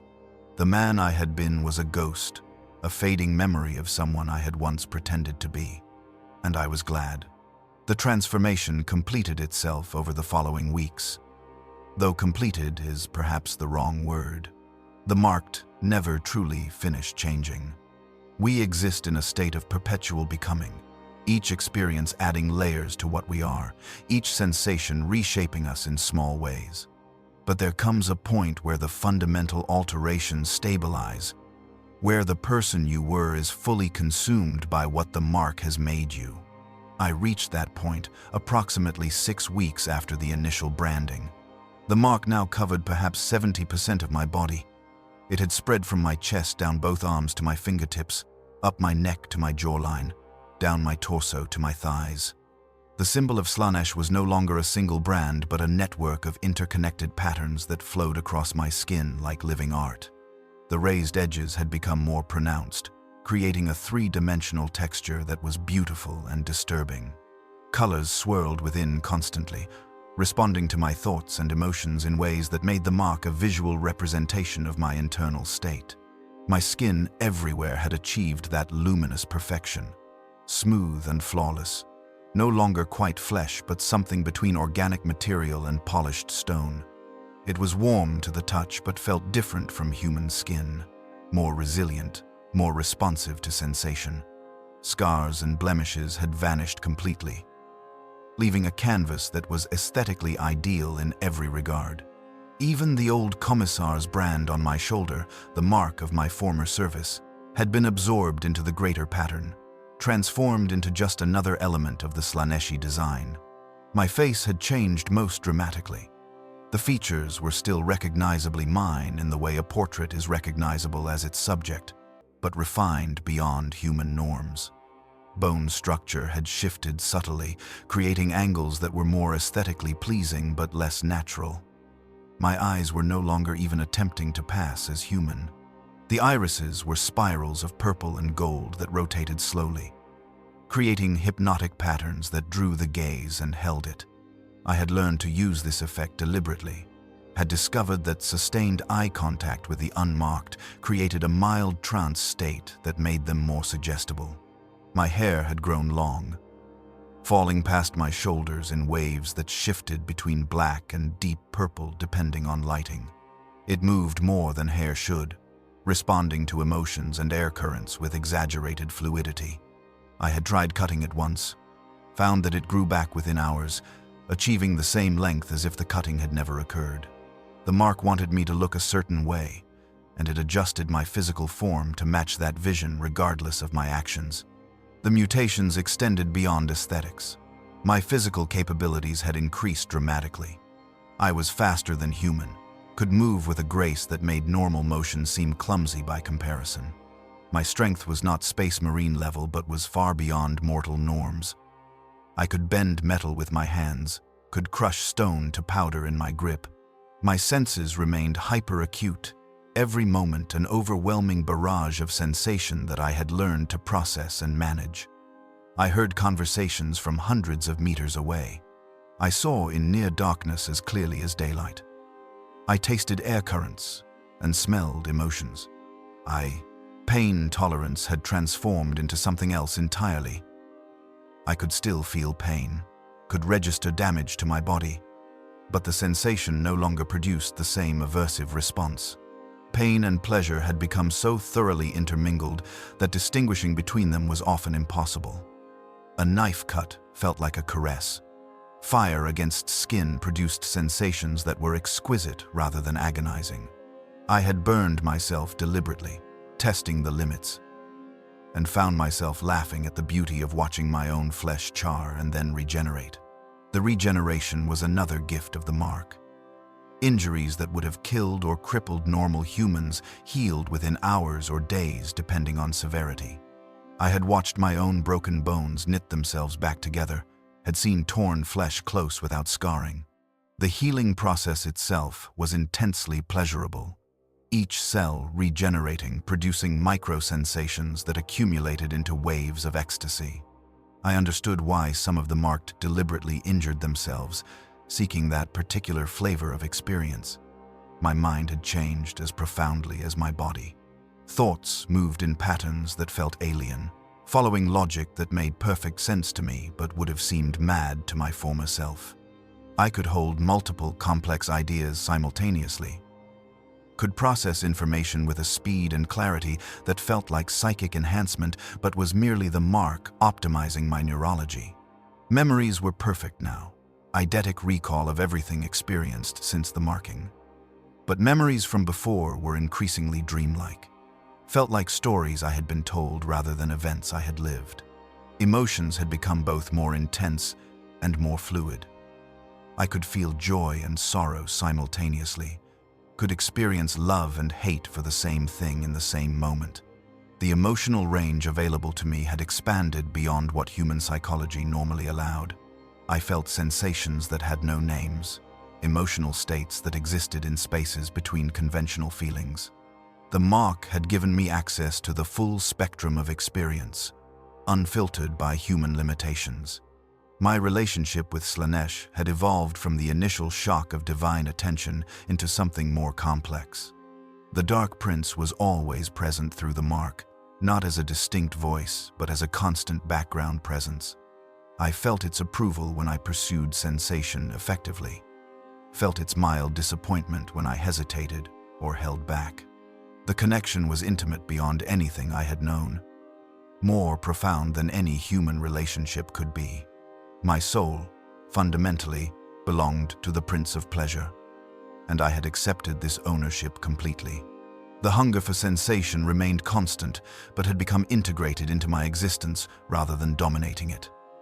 I no longer felt like an addict, desperately seeking the next fix. Instead, the pursuit of experience had become my purpose, my reason for being. Every action was an opportunity for sensation. Every moment a chance to feed the mark and, through it, Slaanesh itself. This was not burden but gift, not curse but calling. I had abilities now that went beyond physical enhancement. The mark granted certain powers, minor manipulations of reality that the Emperor's children called gifts of the prince. I could influence emotions in those around me, could project feelings of desire or fear or ecstasy through proximity. The effect was subtle, with strong-willed individuals, but overwhelming for the weak-minded. I had made cultists weep with joy simply by touching them, had driven captured Imperial soldiers to madness by standing nearby and letting the mark's influence wash over them. I could perceive the warp directly now, could see the immaterium bleeding through reality's edges. The material universe was revealed as thin veneer over deeper truths, and I saw both layers simultaneously. Daemons were visible to me when they materialized, their forms clear rather than the half-glimpsed shadows normal humans perceived. I could sense warp currents, could feel when the barrier between dimensions was weak. This sight was disorienting at first, but became natural with practice. The mark also connected me to other marked individuals. I could sense them at distance, could feel their presence like pinpoints of warmth in my awareness. When multiple marked gathered, the sensation intensified, creating a resonance that amplified all our abilities. The Emperor's children encouraged these gatherings, orchestrating rituals where dozens of marked would come together.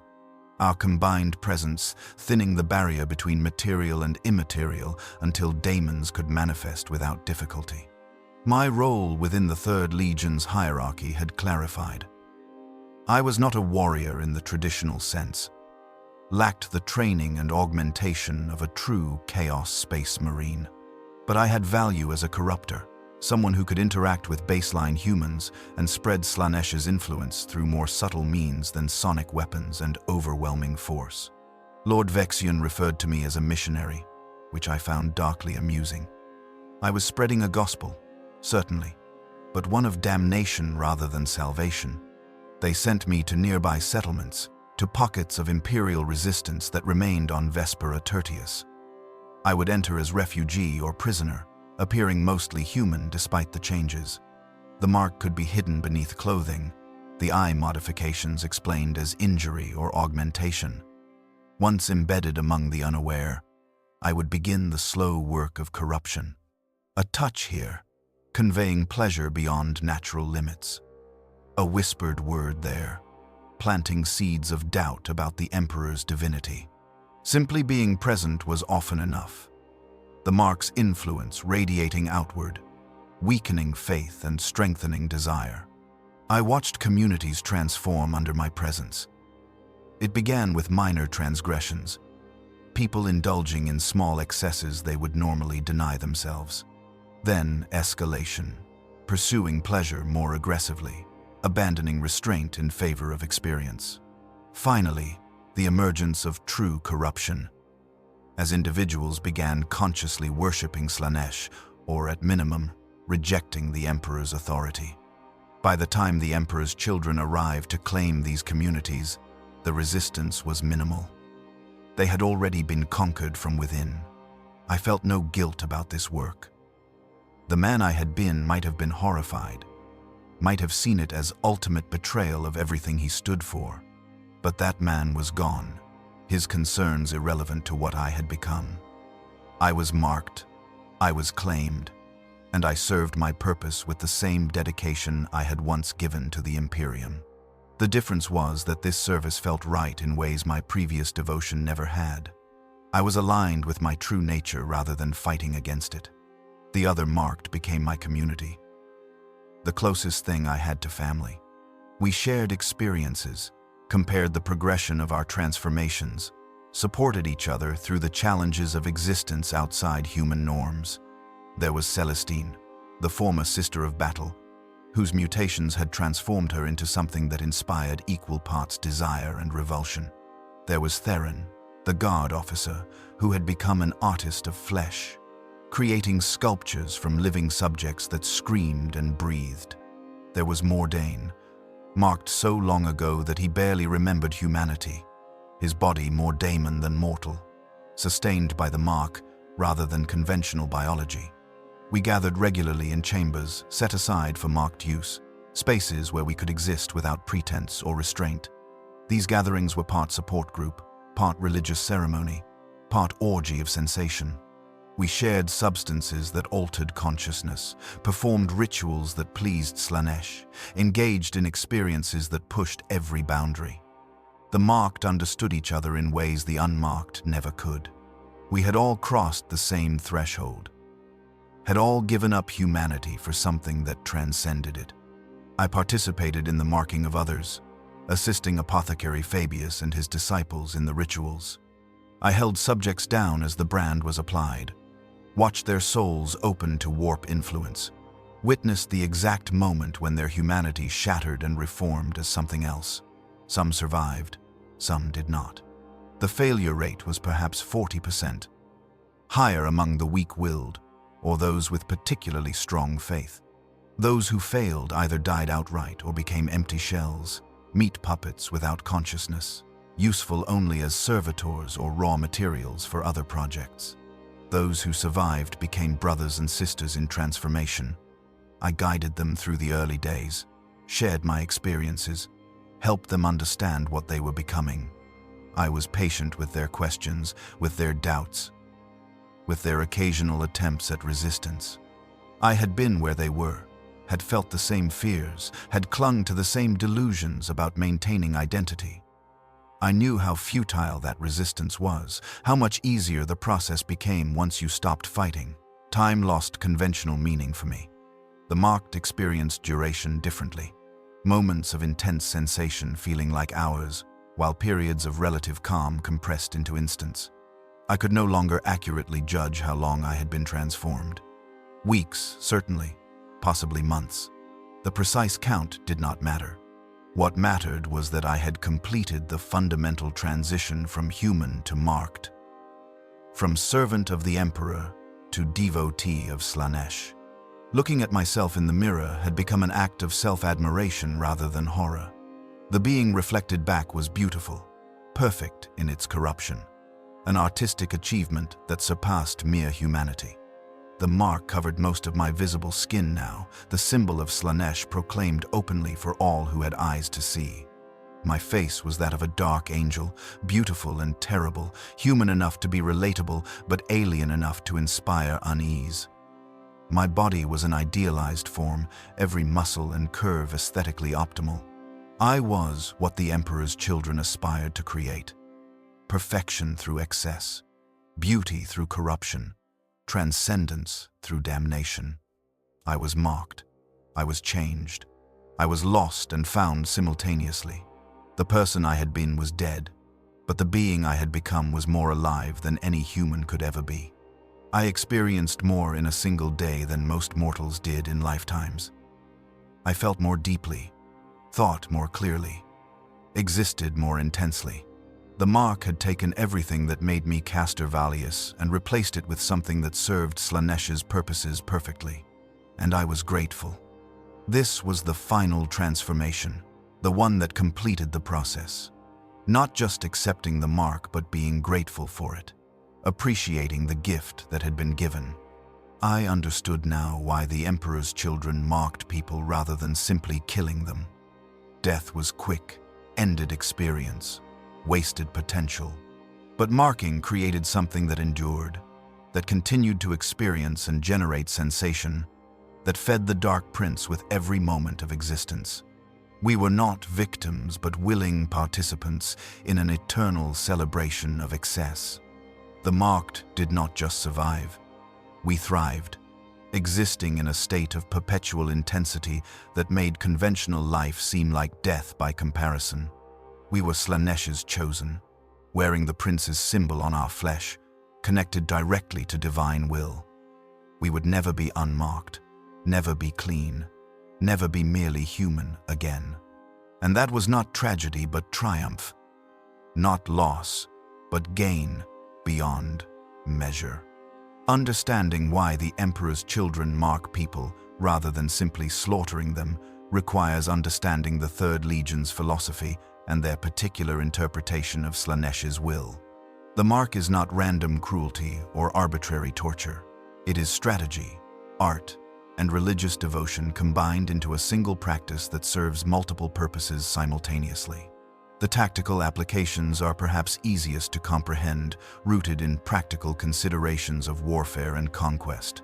A marked individual becomes a weapon that continues to function long after the Emperor's children have departed a world.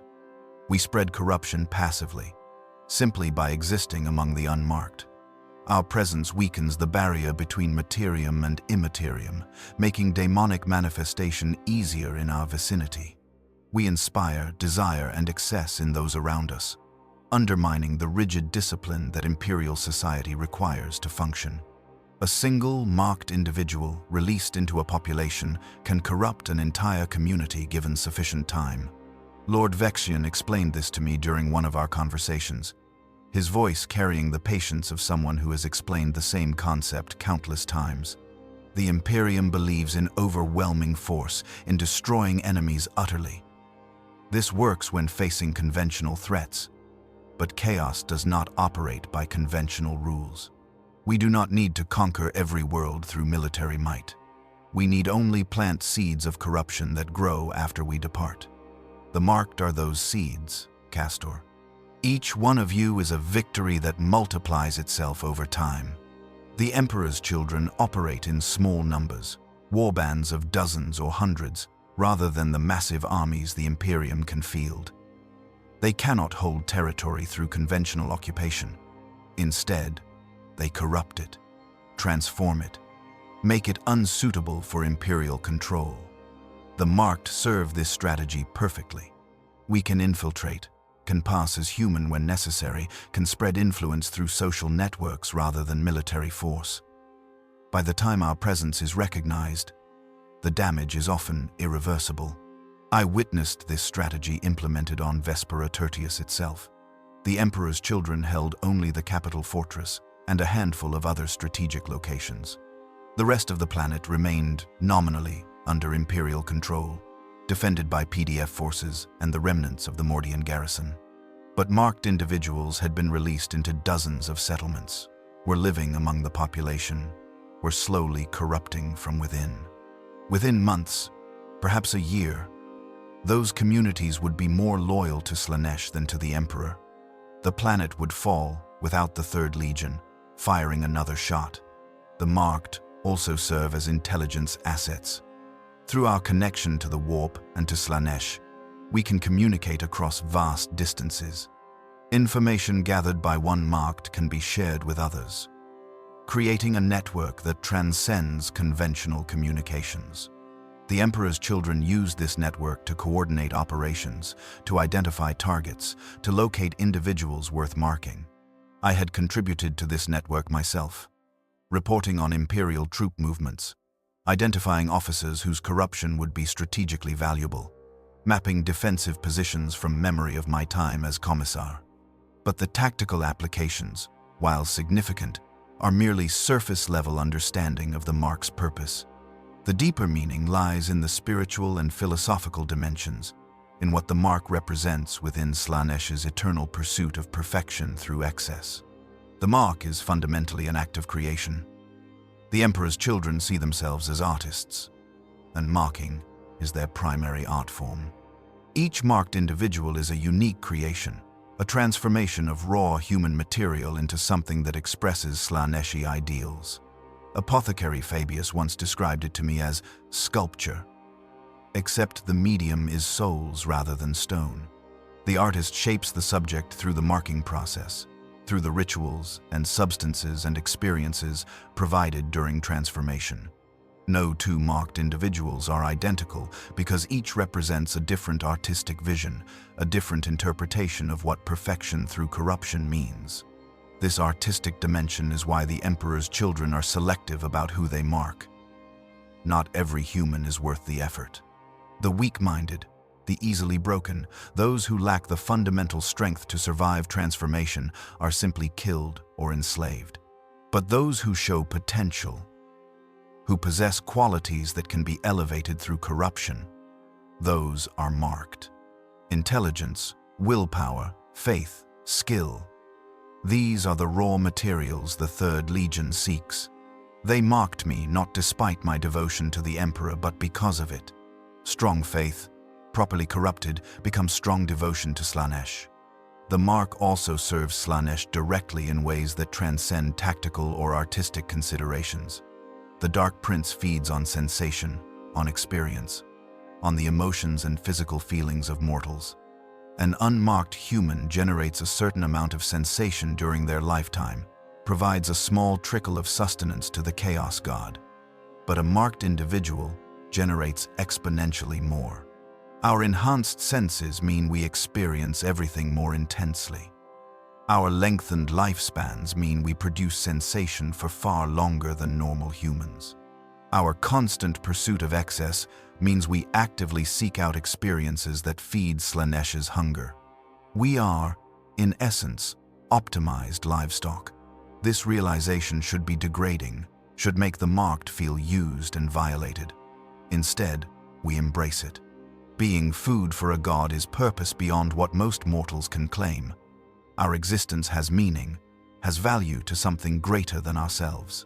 The fact that this purpose involves perpetual damnation does not diminish it. If anything, it makes the purpose more profound. We are not serving a distant, uncaring emperor who never acknowledges our sacrifices. We serve a god who actively feeds upon us, who benefits directly from our existence, who wants us to pursue pleasure and sensation because doing so empowers it. The mark creates a permanent connection between the marked and Slaanesh, a channel that flows in both directions. We feed the Dark Prince with our experiences, and in return, we receive gifts, abilities, the strength to continue pursuing ever greater excesses. This relationship is symbiotic rather than parasitic.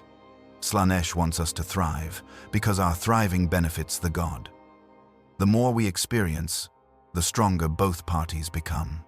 It is partnership between mortal and divine, mediated through the mark, that binds us together. Understanding this relationship transformed my perspective on everything the mark had done to me. I was not a victim. I was a collaborator in my own elevation. The transformation had been necessary to make me capable of generating the intensity of experience that Slaanesh desired. My humanity had not been stolen but traded for something more valuable. I had given up the limited existence of a human in exchange for the expanded existence of the marked. It was not equal trade. It was trade overwhelmingly in my favor. The variations in marking practices among the Emperor's children reflect different philosophies within the Third Legion. Some warbands mark quickly and in large numbers, valuing quantity over quality, creating armies of corrupted souls that serve as cannon fodder and infection vectors. Others mark selectively, choosing only the most promising subjects, investing time and resources into their transformation, creating marked individuals who serve as champions and leaders. Lord Vexian's warband followed the selective approach. Every marked individual under his command had been chosen carefully, had survived rigorous transformation, had proven themselves worthy of the investment. We were not disposable assets, but valuable resources, each one representing months or years of effort. This created a sense of elitism among Vexian's marked, a pride in having been selected, in being considered worth the trouble. We competed among ourselves for recognition, for the opportunity to serve in more significant capacities, for Lord Vexian's approval. The rituals of marking also varied. The method used on me, the branding combined with warp exposure and psychic invasion, was standard but not universal. Some marked received their symbols through surgical implantation, the mark literally grown into their flesh from demonic material. Others were marked through prolonged exposure to warp energies, the symbol manifesting spontaneously as corruption took hold. Some were marked voluntarily, seeking out the Emperor's children and requesting transformation. Others, like me, were marked against their will and only accepted it after the process had already begun. The location of the mark carried significance as well. Marks over the heart, like mine, represented emotional and spiritual corruption, the transformation of devotion from one god to another. Marks on the head indicated intellectual corruption, the perversion of reason and knowledge. Marks on the hands suggested corruption through action, the transformation of skills and abilities into tools of Slaaneş's will. Some marked bore symbols on multiple locations, indicating comprehensive corruption across all aspects of their being. The mark could also be passed from one individual to another through certain rituals and practices. A fully transformed marked could initiate the marking process in others through extended contact, through exchange of fluids, through psychic connection. This secondary marking was less reliable than the ritual performed by the Emperor's children themselves, had a higher failure rate. But it allowed corruption to spread exponentially. One marked could create dozens more given time and opportunity, each of those dozens creating more in turn. This was how Slaaneshi cults grew from single seeds into planetary infestations. I had participated in secondary marking myself, had pressed my branded chest against an Imperial soldier's flesh and felt the mark attempt to transfer. The soldier had screamed as the symbol began burning itself into his skin, had felt the first touches of warp exposure as the barrier around his soul weakened. He died before the process completed, his body unable to withstand the transformation. I would be more successful with future subjects as I gained experience and understanding. The theological implications of the mark were debated endlessly among the more philosophical marked individuals. Did the mark damn the soul completely, making redemption impossible? Was there any part of the marked that remained free, that could theoretically resist Slaaneş's influence? Could the mark be removed through any means? Or was it truly permanent? These questions had no definitive answers. Or perhaps the answers were different for each marked individual. My own belief, formed through experience and observation, was that the mark fundamentally altered the soul in ways that could not be undone.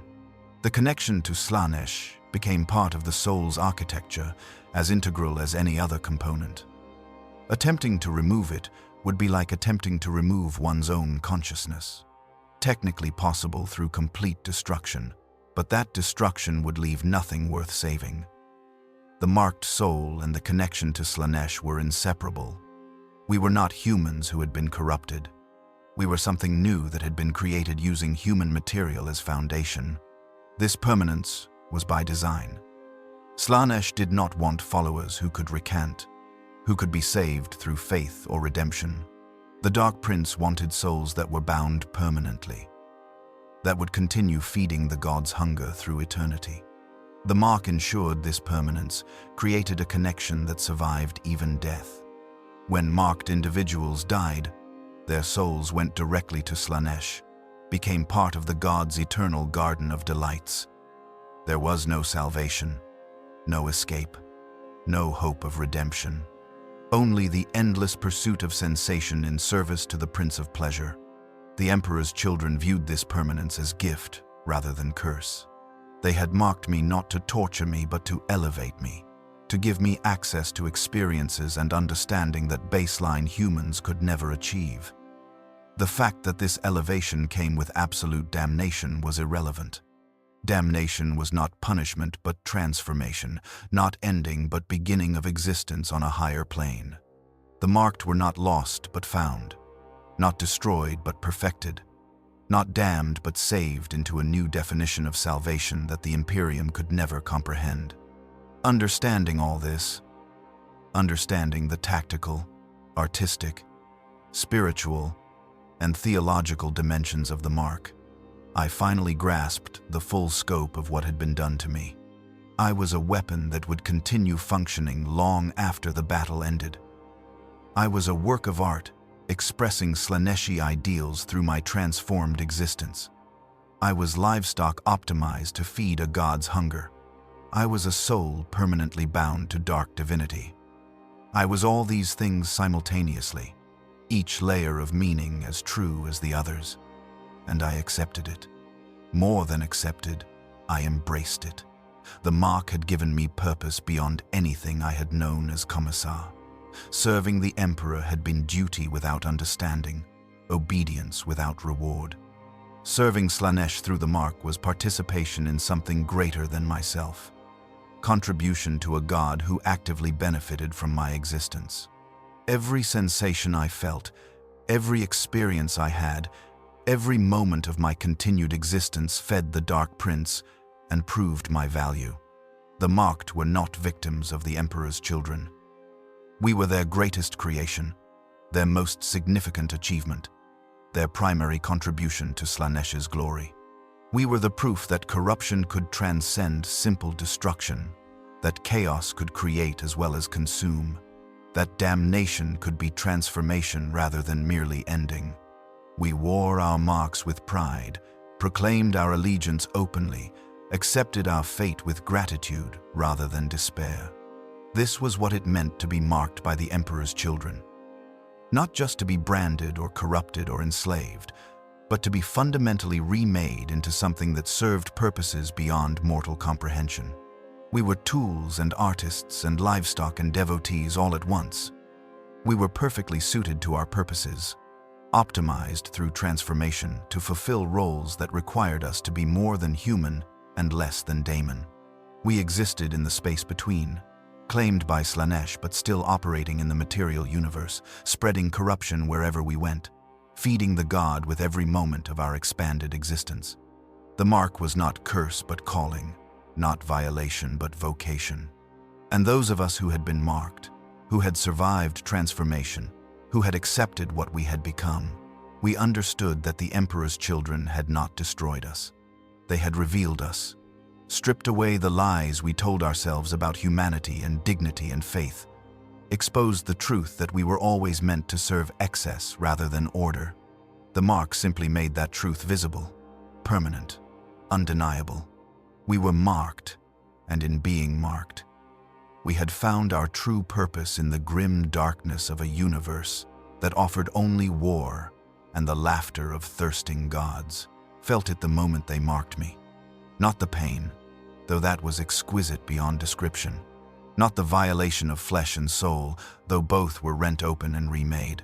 What I felt was the severing, the cutting of invisible threads that had bound me to humanity, to duty, to the God Emperor himself.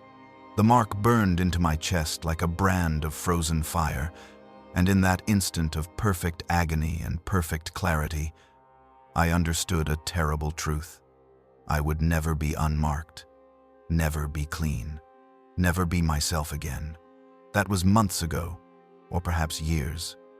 Time moves strangely for the marked, measured not in hours but in experiences, not in days but in sensations.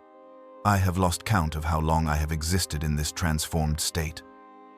What matters is not the duration, but the intensity. I have experienced more in my time as marked than I did in 4 decades of loyal service to the Emperor. I have felt things that have no names, have witnessed beauty and horror that transcend human understanding, have become something that exists between mortal and demonic, eternally claimed by powers beyond comprehension. The Emperor's children continue their work across the galaxy, marking the worthy and the strong, creating networks of corruption that spread long after their warbands depart. I am one node in that network, one marked soul among thousands or perhaps millions, each of us connected through Slaaneş's dark blessing, each of us feeding the Dark Prince with every moment of our existence. We are weapons and livestock and art and devotees. We are the Third Legion's greatest achievement and their most insidious threat to the Imperium. If you are reading this, if you have listened to my story and understood what I have become, know that the marked walk among you. We hide in plain sight, appearing human until we choose to reveal ourselves. We corrupt your communities from within, spread desire and excess through subtle influence. Prepare worlds for the Emperor's children's arrival. You may have already encountered us without knowing. That moment of inappropriate pleasure, that surge of inexplicable desire, that weakening of faith you could not explain. These may have been our touch upon your soul. The mark is spreading. More are chosen every day, across 1,000 worlds, in 1,000,000 settlements. The Emperor's children are patient, playing a game measured in centuries rather than years. They do not need to conquer the Imperium through military force. They need only mark enough souls, corrupt enough communities, weaken enough faith. Eventually, the rot from within will accomplish what assault from without could not. I do not tell you this as warning. There is no defense against the mark once the Emperor's children have chosen you. Faith will not protect you. Willpower will not save you. The mark takes hold regardless of resistance, transforms you regardless of desire. I tell you this as simple truth, as testimony from one who has crossed the threshold and can never return. The marked exist. We serve Slaanesh through our continued existence. And we are grateful for the damnation that has given us purpose beyond the Emperor's empty promises. The mark on my chest pulses as I speak these words, approving of my testimony, feeding on the experience of revelation. It will never stop pulsing, never stop transforming me, never release its claim on my soul. I am marked eternally, bound to the Prince of Pleasure until the end of time itself. And in the grim darkness of the far future, where there is only war, that eternity stretches before me like an infinite canvas, waiting to be painted with sensation and excess, and the beautiful horror of perfect corruption.